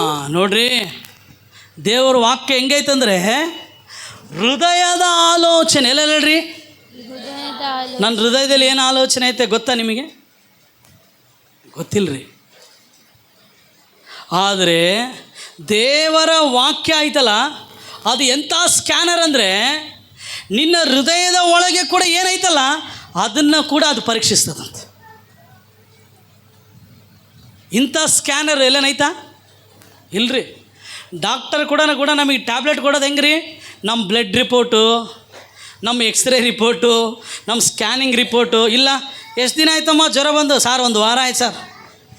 ಏನಮ್ಮ ಭೇದಿ ಆಗ್ತೈತೆ? ಆಗ್ತೈತೆ ಸರ್. ಜ್ವರ ಬಂದ ಅವಾಗ ಕೊಡ್ತಾನೆ ರೀ. ಯಾವ್ದಾರ ಡಾಕ್ಟ್ರು ನಿನಗೆ ಹೋಗಿ ನಿಂತಿದ್ಕೊಳ್ಳೆ ಕೊಟ್ಟಾನಮ್ಮ ಟ್ಯಾಬ್ಲೆಟ್ ಕೊಡ್ತಾನ? ಹಿಂಗೆ ನಿಂತಿದ್ಕೊಳ್ಳೆ ಕೊಟ್ಬಿಡ್ತಾನ? ನೋಡಿ, ಕೊಡಲ್ರಿ. ಎಲ್ಲ ಟೆಸ್ಟ್ ಮಾಡಿದ ಮೇಲೆ ಆತ ಕೂಡ ಕೊಡ್ತಾನೆ ಅದ್ರ ತಕ್ಕಂಗೆ. ಆದರೆ ದೇವರ ವಾಕ್ಯ ಐತಲ್ರಿ, ನೀನು ಓದಕ್ಕೆ ಕುಂತ್ರೆ ಸಾಕು, ನಿನ್ನ ಹೃದಯದ ಆಲೋಚನೆಗಳನ್ನು ಕೂಡ ಏನು ಮಾಡ್ತದೆ ಅಂತದು, ಉದ್ದೇಶಗಳನ್ನು ಕೂಡ ವಿವೇಚಿಸ್ತದೆ, ಅಂತಾರೆ ಸ್ಕ್ಯಾನ್ ಮಾಡ್ತದೆ. ಹೇಳ್ರಿ.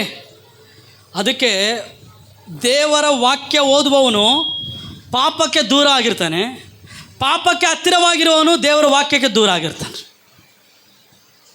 ಇನ್ನೊಂದು ಮಾತಲ್ಲಿ ಹೇಳ್ಬೇಕಂದ್ರೆ, ವಾಕ್ಯ ಓದುವವನು ಪಾಪ ಮಾಡೋದಿಲ್ಲ, ಪಾಪ ಮಾಡುವವನು ವಾಕ್ಯ ಓದೋದಿಲ್ಲ. ಯಾಕೆ? ದೇವರ ವಾಕ್ಯ ಪರಿಶುದ್ಧವಾದದ್ರಿ. ದೇವರ ವಾಕ್ಯ ಏನಾದದ್ದು? ಕೀರ್ತನೆ 119 ನೋಡುತ್ತೆ, ದೇವರ ವಾಕ್ಯ ಪರಿಶುದ್ಧವಾದದ್ದು. ಇದನ್ನು ಕೇಳಿದ ಕೂಡಲೇ ಅಲ್ಲಿದ್ದಂಥ ಇಸ್ರಾಯೇಲರೆಲ್ಲರೂ ಅಳಕ್ಕೆ ಸ್ಟಾರ್ಟ್ ಮಾಡಿಬಿಟ್ರಂತೆ. ಅಯ್ಯಯ್ಯಪ್ಪ, ಏನಪ್ಪ ಇದು ನಮ್ಮ ಜೀವಿತ, ನಾವು ಹೆಂಗಿದ್ದೀವಲ್ಲಪ್ಪ. ಅಮ್ಮ, ದೇವರ ವಾಕ್ಯ ನೀನು ಓದಿದಾಗ ನಿನ್ನಲ್ಲಿ ಬದಲಾವಣೆ ಬಂದಿಲ್ಲ ಅಂದರೆ ನೀನು ವಾಕ್ಯ ಓದ್ತಿಲ್ಲ, ಯಾವುದೋ ಬುಕ್ ಓದ್ತಾ ಇದೆ ಅಂತ ಅರ್ಥ.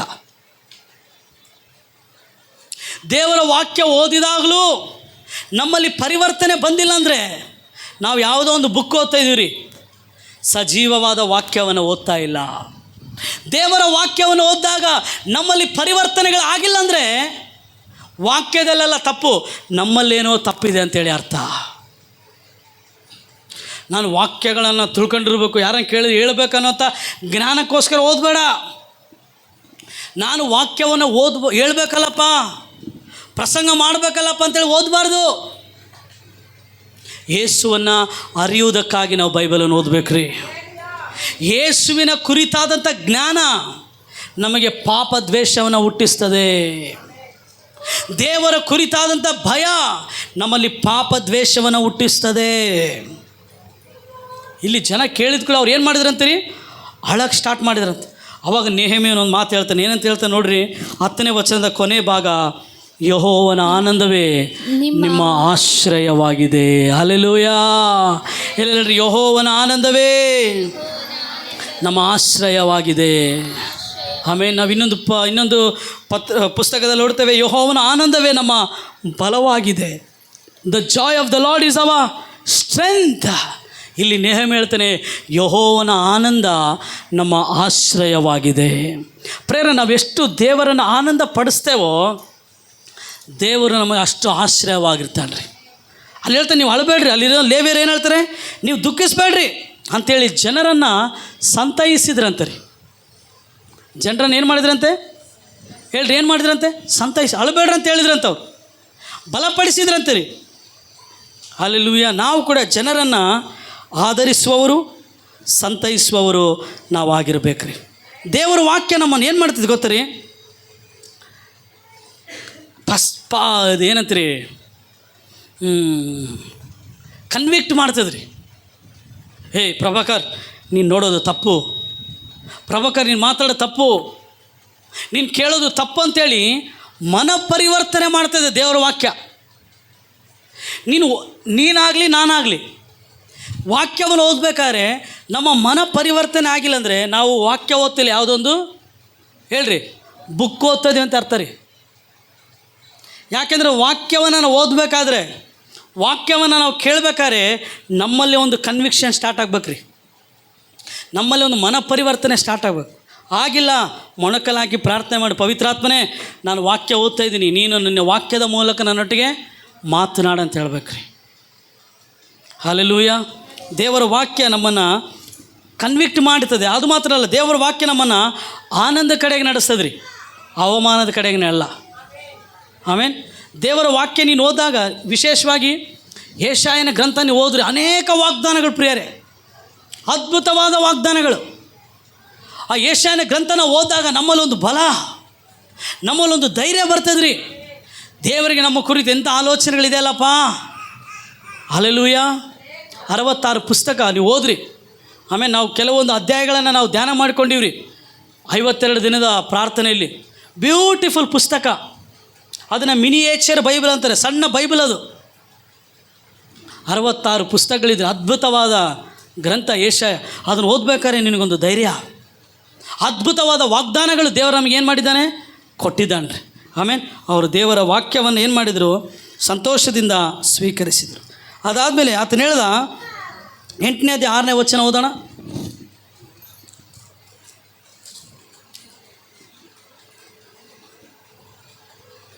8:6. ಯಜ್ಜನು ಪರಾತ್ಪರ ದೇವರಾದ ಯೆಹೋವನನ್ನು ಸ್ತುತಿಸಿದ್ದಕ್ಕೆ ಹಾಂ ಸರ್ವ ಜನರು ತಮ್ಮ ಕೈಗಳನ್ನೆತ್ತಿ ಆಮೇನ್ ಆಮೇನ್ ಎಂದು ಹೇಳಿ ಇಲ್ಲ ಹೇಳ್ರಿ ಏನು ಎಜ್ರನು ಏನು ಮಾಡಿದಂತೆ ದೇವ್ರನ್ನ ಸ್ತುತಿಸಿದ್ದಕ್ಕೆ. ಇವಾಗ ಸ್ವಲ್ಪ ಜನ ಹಿಂಗೆ ನಾನು ಬರೇ ವಾಕ್ಯ ಹೇಳ್ತೀನಿ, ನಾನು ಹಾಡಾಡಂಗಿಲ್ಲ ಅಂತಾರೆ, ನಾನು ಆರಾಧನೆ ಮಾಡಂಗಿಲ್ಲ. ಅವ್ರಿಗೇನು ಅರ್ಥ ಗೊತ್ತಾ ಕೇಳ್ರಿ ಸ್ವಲ್ಪ ಜನಕ್ಕೆ, ಆರಾಧನೆ ಮಾಡೋದಂದರೆ ಒಂದು ಲೋ ಲೆವೆಲ್ ಇದ್ದಂಗೆ, ವಾಕ್ಯ ಹೇಳೋದಂದರೆ ಹೈ ಲೆವೆಲ್. ದೇವರು ನಮ್ಮನ್ನು ಫಸ್ಟ್ ವಾಕ್ಯ ಹೇಳೋದಕ್ಕಿಂತ ಮುಂಚೆ ಆತನನ್ನು ಸ್ತುತಿಸೋದಕ್ಕೆ, ಆತನನ್ನು ಆರಾಧಿಸೋದಕ್ಕೆ ಆರಿಸ್ಕೊಂಡ್ರಿ. ಎಜ್ರನು ಧರ್ಮೋಪದೇಶಕನಾಗಿದ್ದರಿ, ಆದರೆ ಎಜ್ರನು ಮಾಡಿದ ಕೆಲಸ ಏನು ಹೇಳ್ರಿ, ಇನ್ನೊಂದ್ಸರಿ ಹೋದ್ರಿ. ಯಜ್ಜನು ಪರಾತ್ಪರ ದೇವರಾದ ಯೆಹೋವನನ್ನು ಸ್ತುತಿಸುವುದಕ್ಕೆ ಸರ್ವ ಜನರು ತಮ್ಮ ಕೈಗಳನ್ನೆತ್ತಿ ಹೇಳ್ರಿ ಆಮೇನ್ ಆಮೇನ್ ಎಂದು ಹೇಳಿ ನೆಲದ ನಾವು ಏನು ಮಾಡ್ತೀವಿ ಹಾಡಾಡ್ಬೇಕಾರೆ ಆರಾಧನೆ ಸ್ವಲ್ಪ ಜನ ನಿದ್ದೆ ಮಾಡ್ತಿರ್ತಾರೆ. ಎಷ್ಟು ಚೆನ್ನಾಗಿ ಆಡ್ತಾರಪ್ಪ ಇವರು, ನಮ್ಮ ಮನೇಲಿ ಬರಲ್ಲ ನಿದ್ದೆ, ಇಲ್ಲಿ ಬರ್ತದೆ. ನನಗೆ ಹೇಳ್ತಾರೆ ಸ್ವಲ್ಪ ಜನ, ಏಮನ್ನ ನಾನು ಕೇಳ್ತೀನಿ, ಏನಮ್ಮ ಈ ನಿದ್ದೆ ಮಾಡ್ತೀವಿ ಅಣ್ಣ, ಏನು ಹೇಳ್ಬೇಕಣ್ಣ, ಮನೆಗೆ ನಿದ್ದೆನೇ ಬರೋದಿಲ್ಲ ಅಣ್ಣ, ಇಲ್ಲಿಗೆ ಬಂದರೆ ಅಣ್ಣ ಅಮ್ಮ ಹಂಗೇ ಬಂದ್ಬಿಡ್ತದೆ ಅಣ್ಣ ನಿದ್ದೆ. ನಾವು ಆಡ್ತಿದ್ರೆ ಅವ್ರಿಗೆ ಜೋಲಿ ಆಡ್ದಂಗೆ ಇರ್ತದೇನ, ಲಾಲಿ ಹೆಂಗ ಅದು ಹೇಳ್ರಿ. ಸ್ತುತಿಸಿದರೆ ಏನು ಮಾಡ್ಬೇಕಂತೆ, ಕೈಗಳನ್ನೆತ್ತಿ ಆಮೇನ್ ಆಮೇನ್ ಆಮೇನ್ ಅಂದ್ರೆ ಏನು, ಹಾಗೆ ಆಗಲಿ. ಯೆಹೋವನ ಕಾಪರಿ ಅಂದರೆ ಆಮೇನ್, ನನ್ನು ಚೂಚುವಾಡ ಆಮೇನ್ ಅನ್ಬೇಕು. ನಾವು ನೋ ಮ್ಯಾನ್ ಅನ್ಕಂಡು ನಿದ್ದೆ ಮಾಡ್ತಾನೆ. ಆಮೇಲೆ ಇನ್ನೊಂದು ಹೇಳ್ತೀನಿ ರೀ, ಆರಾಧನೆ ಲೋ ಲೆವೆಲ್ ಅಲ್ಲ ಹೇಳ್ರಿ. ಸ್ವಲ್ಪ ಜನ ನನ್ನ ವಾಕ್ಯ ಚಪ್ಪಕ್ಕೆ ಪಿಲಿಸ್ನಾರು, ನಿನ್ನ ವಾಕ್ಯ ಕೇಳಕ್ಕನೇ ಕರೀಲಿ, ಆರಾಧನೆ ಮಾಡೋಕ್ಕನೇ ಕಲೀಲಿ. ಆರಾಧಿಸೋದು ಕೂಡ ದೊಡ್ಡದ್ರಿ, ವಾಕ್ಯ ಹೇಳೋದು ಕೂಡ ದೊಡ್ಡದೇ. ಇವಾಗ ಸ್ವಲ್ಪ ಜನ ನೋಡ್ತೀವಲ್ಲ, ಆರಾಧನೆ ಮಾಡೋದು ಫೋಟೋ ಇರೋಂಗಿಲ್ಲ, ಬರೀ ವಾಕ್ಯ ಹೇಳೋದೇ ಫೋಟೋ. ಆಮೇಲೆ ಇಲ್ಲಿ ಹೊಡಿತಿರ್ತಾರ ಮ್ಯೂಸಿಕ್, ಇವ್ರು ಹೆಂಗೆ ಒಂಥರ ಆರ್ಕೆಸ್ಟ್ರಾ ಅಂತಾರಲ್ಲ ಹಂಗೆ ನೋಡ್ತಿರ್ತಾರೆ. ಕಿವಿಡ್ ಕಡ್ದ ಹಾಡ ವಾಕ್ಯ ಬರೋದ ಇಲ್ಲ ರೀ, ಆರಾಧನೆ ಮಾಡಕ್ಕೆ ಬಂದಿರ. ನನ್ನ ಸ್ವಲ್ಪ ಜನ ಭಯ ಬೀಳ್ತಾರೆ. ನನಗೆ ಫಸ್ಟಿಗೆ ಹೇಳ್ತಾರೆ, ಗೇಮ್ ಅನ್ಕೋದಂಡಿ ಒಕ್ಕಡೆ ಆಡಕ್ತಾನೆ ಹೇಳ್ರಿ, ಆರಾಧನೆ ಚೇಸಕ್ಕೋಸ್ತಾರ. ಅಪ್ಪ ನಾನು ಹೇಳಿದೆ, ನಾನು ಇರೋದೇ ಅದಕ್ಕಪ್ಪ ಅಂದೆ. ನಾವು ಇರೋದೇ ಅದಕ್ಕೆ, ಆರಾಧನೆ ಮಾಡಕ್ಕೆ ದೇವ್ರನ್ನ. ಸ್ವಲ್ಪ ಜನ ನನಗೆ ಅಣ್ಣ ಮತ್ತೆ ತಪ್ಪು ತಿಳ್ಕೊಬೇಡ್ರಿ ಅಣ್ಣ, ನಿಮ್ಮನ್ನು ಆರಾಧನೆ ಮಾಡೋಕ್ಕೆ ಕರಿತಿದ್ದೀನಿ ಅಣ್ಣ, ನೆಕ್ಸ್ಟ್ ಟೈಮ್ ವಾಕ್ಯ ಹೇಳಕ್ಕೆ ಕರಿತೀನಿ. ನಾನು ಹೇಳಿದೆ, ವಾಕ್ಯಕ್ಕಿಂತ ಆರಾಧನೆ ಮಾಡೋದು ಬೆಸ್ಟಪ್ಪ. ಪೌಲ್ ಹೇಳ್ತಾನೆ, ನಿಮ್ಮಲ್ಲಿ ಅನೇಕರು ಬೋಧಕರಾಗ್ಬಿಡ್ರಿ. ಬೋಧಕರಿಗೆ ದೊಡ್ಡ ಲೆಕ್ಕ ಕೇಳ್ತಾನಂತೆ ದೇವರು. ಹೇಳ್ರಿ, ಎಜ್ರನ್ ದೇವ್ರನ್ನ ಏನು ಮಾಡ್ದ, ಸ್ತುತಿಸಿದರಿ. ಯಾರಾತ, ಧರ್ಮೋಪದೇಶಕನು, ಧರ್ಮಶಾಸ್ತ್ರವನ್ನು ಅರಿತವನು. ಏನು ಮಾಡ್ದ, ದೇವ್ರನ್ನ ಸ್ತುತಿಸಿದ. ಎಲ್ಲರೂ ಹೇಳ್ರಿ, ಆರಾಧನೆ ಮಾಡೋಕ್ಕೆ ಕರೆದರೆ ನಾಚಿಕೆ ಪಡಬಾರ್ದು. ನಾವು ಫಸ್ಟ್ ಹೋಗಬೇಕು, ಮೊದಲು ನಾನು ಆರಾಧಕನ್ರಿ. ಆಮೇಲೆ ಸಜೀವವುಳ್ಳ ದೇವರ ಆರಾಧಕನು, ನಾನು ಪರ್ಫಾರ್ಮರ್ ಅಲ್ಲ. ಆಮೇಲೆ ನನ್ನ ಧ್ವನಿ, ನನ್ನ ಸ್ವರ, ನನ್ನ ತಾಳ, ನನ್ನ ವಾದ್ಯ ಎಲ್ಲವೂ ದೇವರಿಗೆ ಸಮರ್ಪಣೆ. Hallelujah hallelujah. ಭಾಳ ಇಂಪಾರ್ಟೆಂಟ್ ರೀ. ಇಲ್ಲಿ ಎಜ್ರನ್ ಏನು ಮಾಡಿದಂತೆ, ಸ್ತುತಿ ಮಾಡೋಕ್ಕೆ ಸ್ಟಾರ್ಟ್ ಮಾಡೋದಂತೆ. ಅಲ್ಲಿದ್ದಂಥ ಜನರು ಏನು ಮಾಡಿದ್ರಂತೆ, ಕೈಗಳನ್ನೆತ್ತಿ ಆಮೇನ್ ಆಮೇನ್ ಅಂತ ಹೇಳಿ ನೆಲದ ಮಟ್ಟಿಗೆ ತಲೆಬಾಗಿ ಯೆಹೋವನನ್ನು ಏನು ಮಾಡಿದ್ರಂತೆ, ನೋಡ್ರಿ. ಸ್ತುತಿ ಎಲ್ಲಿರ್ತದಲ್ಲಿ ಆರಾಧನೆ, ಆರಾಧನೆ ಎಲ್ಲಿರ್ತದಲ್ಲಿ ಸ್ತುತಿ ಇರ್ತದೆ. ಸ್ತುತಿ ಆರಾಧನೆ ಒಂದು ಗಾಡಿಯ 2 ಚಕ್ರ ಇದ್ದಂಗೆ. ಸ್ತುತಿಸ್ಬೇಕು, ದೇವ್ರನ್ನ ಆರಾಧಿಸ್ಬೇಕ್ರಿ. ಹೇಳ್ರಿ, ಆರಾಧನೆ ನಮ್ಮ ಜೀವಿತವನ್ನು ಬದಲಾಯಿಸ್ತದೆ ರೀ. ಒಂದು ಹಾಡು ಅರ್ಥಗರ್ಭಿತವಾಗಿ ನೀನು ಹಾಡು. ನಾನು ಯಾವಾಗಲೂ ಹೇಳ್ತೀನಿ, ನಾನು ಹಾಡೋ ಪ್ರತಿ ಹಾಡು ನನ್ನನ್ನು ದೇವರ ಹತ್ತಿರಕ್ಕೆ ಕರ್ಕೊಂಡು ಹೋಗ್ಬೇಕ್ರಿ. నేను పాడే ప్రతి పాట నన్ను దేవునికి దగ్గరగా తీసుకుపోవాలి. ఆ పాట ద్వారా దేవుడు ఏమై ఉన్నాడో నేను ఎరగాలి, రుచి చూడాలండి. ఆ పాట ఒక పాటగా కాదు, నా అనుభవంగా ಅದಾಗಬೇಕು ರೀ. ಇಲ್ಲ ಅಂದರೆ ಇಲ್ಲ. ಎಜ್ರ ಸ್ತುತಿ ಮಾಡೋಕ್ಕೆ ಸ್ಟಾರ್ಟ್ ಮಾಡ್ಕೊಳ್ಳಿ, ಜನ ಕೂಡ ಏನು ಮಾಡಿದ್ರಂತೆ, ಆಮೇನ್ ಆಮೇನ್ ಅಂತೇಳಿ ಏನು ಮಾಡಿದ್ರಂತೆ, ತಲೆ ಬಟ್ಟಿಗೆ. ಆಮೇಲೆ ದೇವ್ರನ್ನ ಏನು ಮಾಡಿದ್ರಂತೀರ ಅವರು, ಸ್ವಲ್ಪ ಜನ ನಾವು ಆಡಾಡ್ಬೇಕಾದ್ರೆ ಆಡೇ ಆಡೋದಿಲ್ಲ ಅವರು. ఇడు పాపి పాడతాడులే, పాడేవాళ్ళేమో పాపులు, కూర్చున్న వాళ్ళేమో పరిశుద్ధులాగా ఉంటారు. ಇಲ್ಲ ರೀ, ಹಾಡು ಯಾರಿಗೆ ರೀ, ಪ್ರಭಾಕರ್ಗೆ. When we worship people are not our spectator, God is our spectator. ಅಂದ್ರೆ ಅರ್ಥ, ನಾವು ಆರಾಧಿಸ್ಬೇಕಾದ್ರೆ, ನಾವು ಹಾಡಬೇಕಾದ್ರೆ ಜನರು ನಮ್ಮ ಪ್ರೇಕ್ಷಕರಲ್ರಿ, ದೇವರು ನಮ್ಮ ಪ್ರೇಕ್ಷಕನು. ಆಮೇನ್. ದೇವ್ರಿಗೋಸ್ಕರ ನಾವು ಆಡ್ತೀವಿ, ದೇವ್ರಿಗೋಸ್ಕರ ನಾವು ವಾದ್ಯ ಬಾರಿಸ್ತೀವಿ, ದೇವ್ರಿಗೋಸ್ಕರ ನಾವು ಆರಾಧನೆ ಮಾಡ್ತೀವಿ ರೀ. ಯಾರೋ ಕೇಳ್ತಾರೆ ಅಂತೇಳಿ ಆಡಂಗಿಲ್ಲ, ಯಾರೋ ಕೇಳ್ತಾರೆ ಅಂತೇಳಿ ಬಾರಿಸೋದಿಲ್ಲ. ನನ್ನ ಏಸಪ್ಪಗಾಗಿ ನಾನು ಆಡ್ತೀನಿ, ನನ್ನ ಏಸಪ್ಪಗಾಗಿ ನಾನು ಬಾರಿಸ್ತೀನಿ, ಅದು ನಿಜವಾದ ಆರಾಧನೆ. ಸ್ವಲ್ಪ ಜನ ಕೇಳಲಿ ಅಂತ ಆಡ್ತಾರಲ್ಲ, ಏನು ಬರೋದಿಲ್ಲ, ಚೇಂಜ್ ಬರೋದಿಲ್ಲ. ಅಲ್ಲಿ ದೇವ್ರು ಕೇಳಲಿ ಅಂತ ಆಡಿದಾಗ ದೇವ್ರು ಚೇಂಜ್ ಮಾಡ್ತಾನೆ ಎಲ್ಲ. ಹೇಳ್ರಿ, ಪೌಲ ಸೀಲನು ಆ ಒಂದು ಸೆರೆಮನೆಯಲ್ಲಿ ಹಾಕಿದಾಗ ಯಾರನ್ನ ಸ್ತುತಿಸಿದ್ರು ಅವರು. ಅದಕ್ಕೆ ಅಲ್ಲಿದ್ದಂಥ ಸರಪಣಿಗಳು ಕಳಚಿ ಬಿದ್ದವು, ಅಲ್ಲಿದ್ದಂಥ ಸೆರೆಮನೆಯ ಬಾಗಿಲುಗಳು ತೆರೆಯಲ್ಪಟ್ಟವು, ಜೀವಿತ ಬದಲಾಯಿತು. ಆ ಜೈಲರ್ ಯೇಸು ಸ್ವಾಮಿ ನಂಬ್ಕೊಂಡ್ರಿ. ಕಾರಣ ಅವರು ಸಜೀವವುಳ್ಳ ದೇವರನ್ನ ಆರಾಧಿಸಿದ್ರು. ಶದ್ರಕ್, ಮೇಷಕ್, ಅಬೇದ್ನಗೋ ಯಾರನ್ನ ಆರಾಧಿಸ್ತೀವಿ ಅಂತ ಹೇಳಿದರು. ಯಾರಿಗೆ ಅಡ್ಡ ಬೀಳ್ತೀವಿ ನಾವು, ದೇವರಿಗೆ ಅಡ್ಡ ಬೀಳ್ತೀವಿ ಅಂತ ಹೇಳಿದ್ರು ರೀ. ಅದಕ್ಕೆ ಆ ಬೆಂಕಿಯಲ್ಲಿ ಕೂಡ ದೇವ್ರು ಇಳಿದು ಬಂದ. ನೆಬೂಕದ್ನೆಚ್ಚರ್ ರಾಜ ಹೇಳ್ದ, ಶದ್ರಕ್, ಮೇಷಕ್, ಅಬೇದ್ನಗೋ ದೇವರೇ ನಿಜವಾದ ದೇವರು, ಅವ್ರ ದೇವ್ರನ್ನ ನಾವು ಆರಾಧಿಸ್ಬೇಕಂತ ಹೇಳ್ದ. ಆಮೇನ್. ನಾವು ಯಾರನ್ನ ಆರಾಧಿಸ್ಬೇಕ್ರಿ, ಎಜ್ರ ದೇವರ ಸ್ತುತಿಸಿದ. ಅಲ್ಲಿದ್ದಂಥವರೆಲ್ಲ ಕೈಗಳೆತ್ತಿ ಆಮೇನ್ ಆಮೇನ್ ಅಂತೇಳಿ ತಲೆ ಬಾಗಿ ಅವ್ರು ಕೂಡ ಏನು ಮಾಡಿದ್ರು, ದೇವ್ರನ್ನ. ಸ್ವಲ್ಪ ಜನ ಆಡೋಣಂಗಿಲ್ಲ, ಅವ್ರಿಗೆ ಗೊತ್ತಿಲ್ಲ ಆಡೋಣ. ಏನ್ರಿ, ನಾವು ಯಾವ ಹಾಡು ಸೆಲೆಕ್ಟ್ ಮಾಡ್ತೀವಿ ಇಂಪಾರ್ಟೆಂಟ್ ಅಲ್ರಿ. ಪ್ರತಿ ಹಾಡಲ್ಲಿ ನಾವು ದೇವರನ್ನು ಹುಡುಕ್ತಾ ಇದ್ದೇವಾ, ದೇವರನ್ನ ಮಹಿಮೆ ಪಡಿಸ್ತಾ ಇದ್ದೇವಾ, ಭಾಳ ಇಂಪಾರ್ಟೆಂಟ್. ಆಮೇಲೆ ನಾವು ಕೂಡ ಎಂಥ ಹಾಡುಗಳನ್ನು ಆಡಿಸ್ಕೊಳ್ಬೇಕಂದ್ರೆ, ದೇವರನ್ನು ಮೆಚ್ಚಿಸುವ ಹಾಡುಗಳು, ಜನರನ್ನು ದೇವರ ಕಡೆಗೆ ತಿರುಗಿಸುವ ಹಾಡುಗಳು, ನಮ್ಮನ್ನು ದೇವರ ಹತ್ತಿರಕ್ಕೆ ಕರೆದುಕೊಂಡು ಹೋಗುವ ಹಾಡುಗಳನ್ನು ನಾವೇನು ಮಾಡಬೇಕು, ಆಯ್ಕೆ ಮಾಡಬೇಕು. ಕೇಳಬೇಕ್ರಿ. ನಿಮ್ಮ ಮೊಬೈಲಲ್ಲಿ ಏನು ಕೇಳ್ರಿ, ಬೆಳಗ್ಗೆ ಎದ್ದಿದ್ಗಳು ಒಂದು 10 ಹಾಡು ಕೇಳ್ರಿ, ದಿನ ಒಂದು ಹೊಸ ಹಾಡು ಕಲೀರಿ. ನನಗಿಷ್ಟ ರೀ. ಆಮೇನ್. ಕಲಿಬೇಕ್ರಿ, ಹಾಡುಗಳು ಕೇಳ್ಬೇಕ್ರಿ. ದೆವ್ವ ಓಡೋಗ್ತಾವ, ಏನು ಹೋಗ್ತಾವ, ಇಲ್ಲಾಂದರೆ ದೆವ್ವ ಇರ್ತಾವ. ಸ್ವಲ್ಪ ಜನ ಹಾಡುಗಳಂದ್ರೆ ಅಲರ್ಜಿ.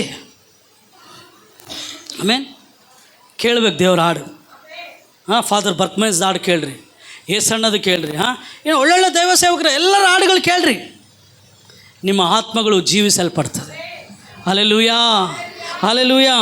ಮುಂದೆ ಹೋಗೋಣ್ರಿ ಪ್ರೇರೆ. ಕೊನೆಯದಾಗಿ ನಾವು ನೋಡ್ಕೊಳ್ಳೋಣ, 18ನೇ ವಚನ ಓದ್ಕೊಳ್ಳೋಣ. ಎಜ್ರನು ಮೊದಲನೆಯ ದಿನದಿಂದ ಕಡೆಯ ದಿನದವರೆಗೆ ಪ್ರತಿದಿನವೂ ದೇವರ ಧರ್ಮಶಾಸ್ತ್ರವನ್ನು ಜನರಿಗೋಸ್ಕರ ಪಾರಾಯಣ ಮಾಡುತ್ತಿದ್ದನು.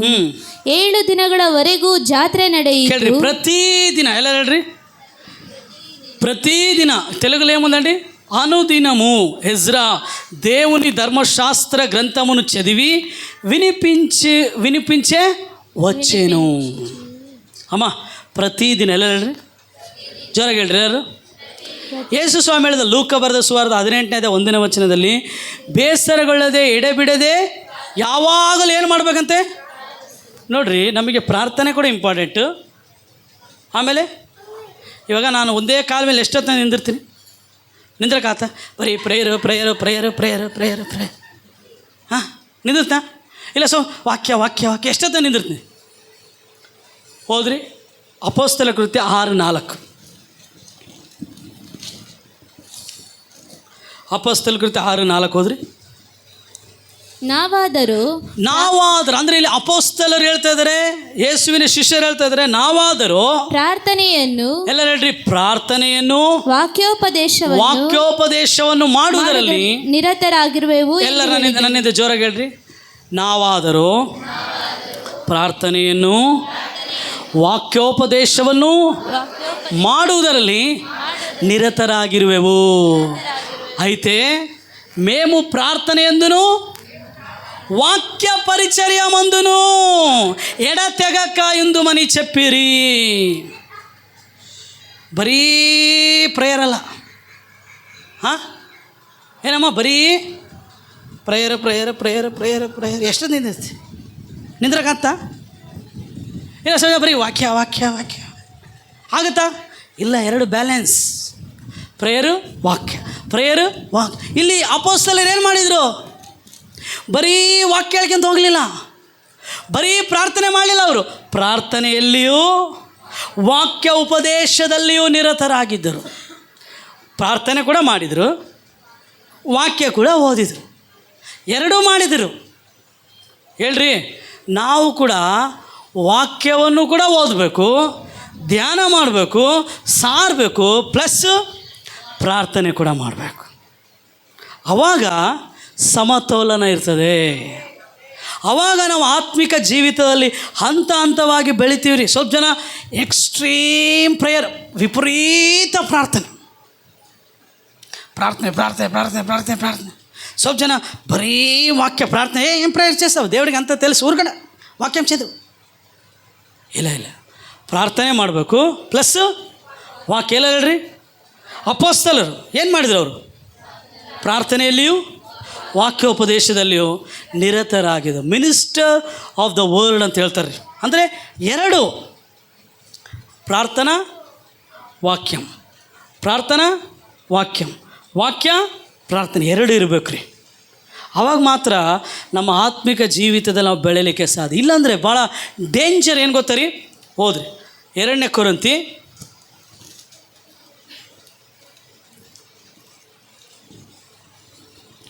2 ಕೊರಿಂಥಿ ಅದರ 2ನೇ ಅಧ್ಯಾಯದ 8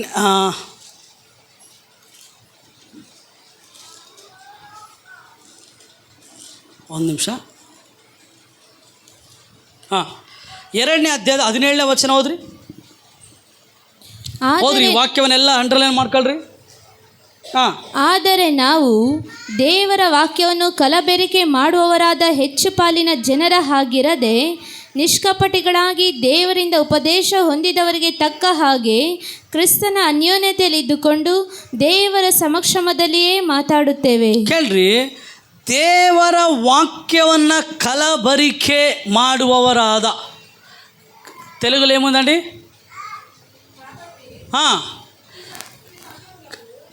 కావున ఇట్టి సంగతులను చాలిన వాడెవడు, మేము దేవుని వాక్యమును కలిపి చెరిపెడు అనేకుల వలె ఉండక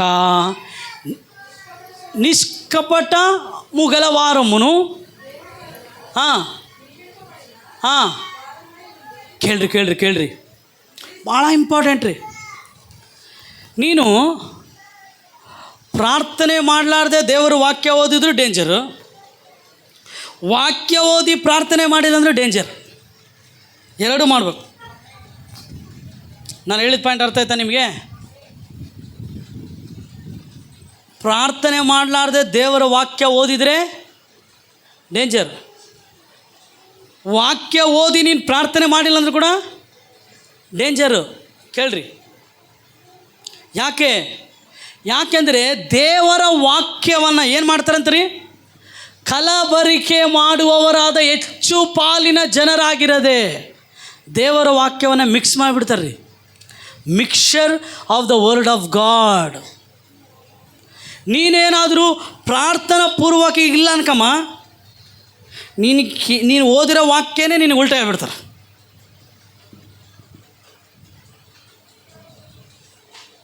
ಅದಕ್ಕೆ ವಾಕ್ಯವನ್ನು ಪ್ರಾರ್ಥನಾ ಪೂರ್ವಕವಾಗಿ ಪವಿತ್ರಾತ್ಮ ಭರಿತರಾಗಿ ಪವಿತ್ರಾತ್ಮನ ಸಹಾಯದ ಮೂಲಕ ನೀವು ಓದಬೇಕು. ಆವಾಗ ಪವಿತ್ರಾತ್ಮನು ಈ ವಿಲ್ ಗಿವ್ ರೈಟ್ ಇಂಟರ್ಪ್ರಿಟೇಷನ್, ಸರಿಯಾದ ಭಾಷಾಂತರವನ್ನು, ಸರಿಯಾದ ತರ್ಜಮೆಯನ್ನು, ಇಲ್ಲ ಸರಿಯಾದ ತಾತ್ಪರ್ಯವನ್ನು ನಿಮಗೆ ಕೊಡ್ತಾನೆ. ಇಲ್ಲ ಅಂದರೆ ಮುಗೀತು. ಯಾಕೆ? ಇವತ್ತಿನ ದಿನದಲ್ಲಿ ದೇವರ ವಾಕ್ಯವನ್ನು ಕಲಬರಕೆ ಮಾಡೋರು ಬಂದುಬಿಟ್ರೆ. ಏನು ಬಂದುಬಿಟ್ರಿ? ಕಲಬರಕೆ. ಎಲ್ಲರೂ ಹೇಳ್ರಿ, ಕಲಬರಕೆ ಮಾಡ್ತಾರ್ರಿ. ಅದು ನಮಗೆ ಆಗಬಾರ್ದಂದ್ರೆ ನಾವು ಪ್ರಾರ್ಥನಾ ಪೂರ್ವಕವಾಗಿ ವಾಕ್ಯವನ್ನು ಓದಬೇಕು. ಓದಿದ ವಾಕ್ಯಕ್ಕೋಸ್ಕರ ಕೂಡ ಪ್ರಾರ್ಥನೆ ಮಾಡಬೇಕು. ದೇವರೇ, ಈ ವಾಕ್ಯದ ಬೆಳಕು ನನಗೆ ಕೊಡಪ್ಪ. ಆಮೆನ್. ಅವಾಗ ಮಾತ್ರ ನಾವು ಆತ್ಮಿಕ ಜೀವಿತದಲ್ಲಿ ಒಂದೇ ಸರಿ ಅಲ್ರಿ, ಹೇಳ್ರಿ, ಹಂತ ಹಂತವಾಗಿ ಬೆಳಿಬೇಕು. ಎಲ್ಲರೂ ಹೇಳ್ರಿ.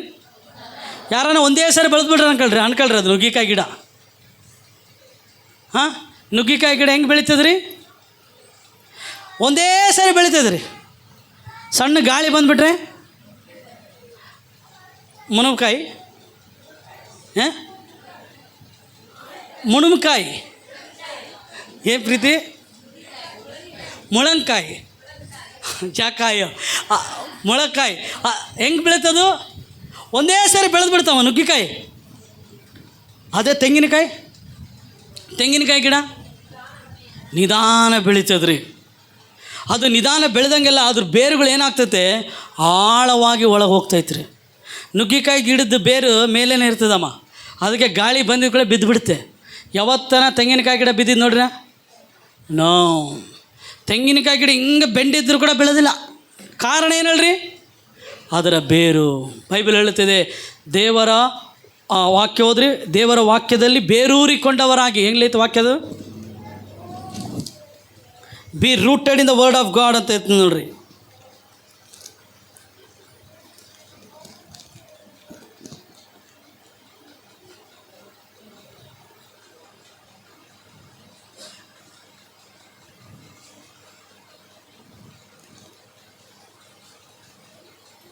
ಹೋದ್ರಿ ಕೊಲೊಸ್ಸೆ 2:6-7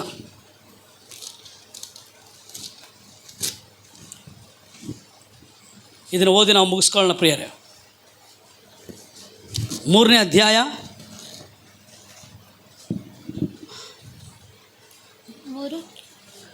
2ನೇ ಅಧ್ಯಾಯ 6-7 ಕೊಲೊಸ್ಸೆ 2:6-7. ಆದುದರಿಂದ ನೀವು ಕರ್ತನಾದ ಯೇಸು ಎಂಬ ಕ್ರಿಸ್ತನನ್ನು ಅಂಗೀಕರಿಸಿದಂತೆಯೇ ಆತನಲ್ಲಿದ್ದವರಾಗಿ ನಡೆದುಕೊಳ್ಳಿರಿ. ಆತನಲ್ಲಿ ಬೇರೂರಿಕೊಂಡು ಭಕ್ತಿ ವೃದ್ಧಿಯನ್ನು ಹೊಂದಿ, ಆಮೆನ್, ಭಕ್ತಿ ವೃದ್ಧಿಯನ್ನು ಹೊಂದಿ ನಿಮಗೆ ಬೋಧಿಸಲ್ಪಟ್ಟ ಉಪದೇಶದ ಪ್ರಕಾರವೇ ಕ್ರಿಸ್ತ ನಂಬಿಕೆಯಲ್ಲಿ ನೆಲೆಗೊಂಡು ದೇವರಿಗೆ ಹೆಚ್ಚೆಚ್ಚಾಗಿ ಸ್ತೋತ್ರ ಮಾಡುವವರಾಗಿರಿ. ಹಲ್ಲೆಲೂಯಾ. ಯಾರಿಗೆ ಸ್ತೋತ್ರ ಹೇಳ್ಬೇಕಂತೀರಿ ನಾವು? ಹೆಂಗೆ? ನಿಮ್ಮಲ್ಲಿ ನೆಲೆಗೊಂಡಿರುವ ಉಪದೇಶ. ಆಮೇಲೆ ಇನ್ನೊಂದು ವಾಕ್ಯ ಓದೋಣ. ಎಫೆಸಿ ಪತ್ರಿಕೆ 3:17.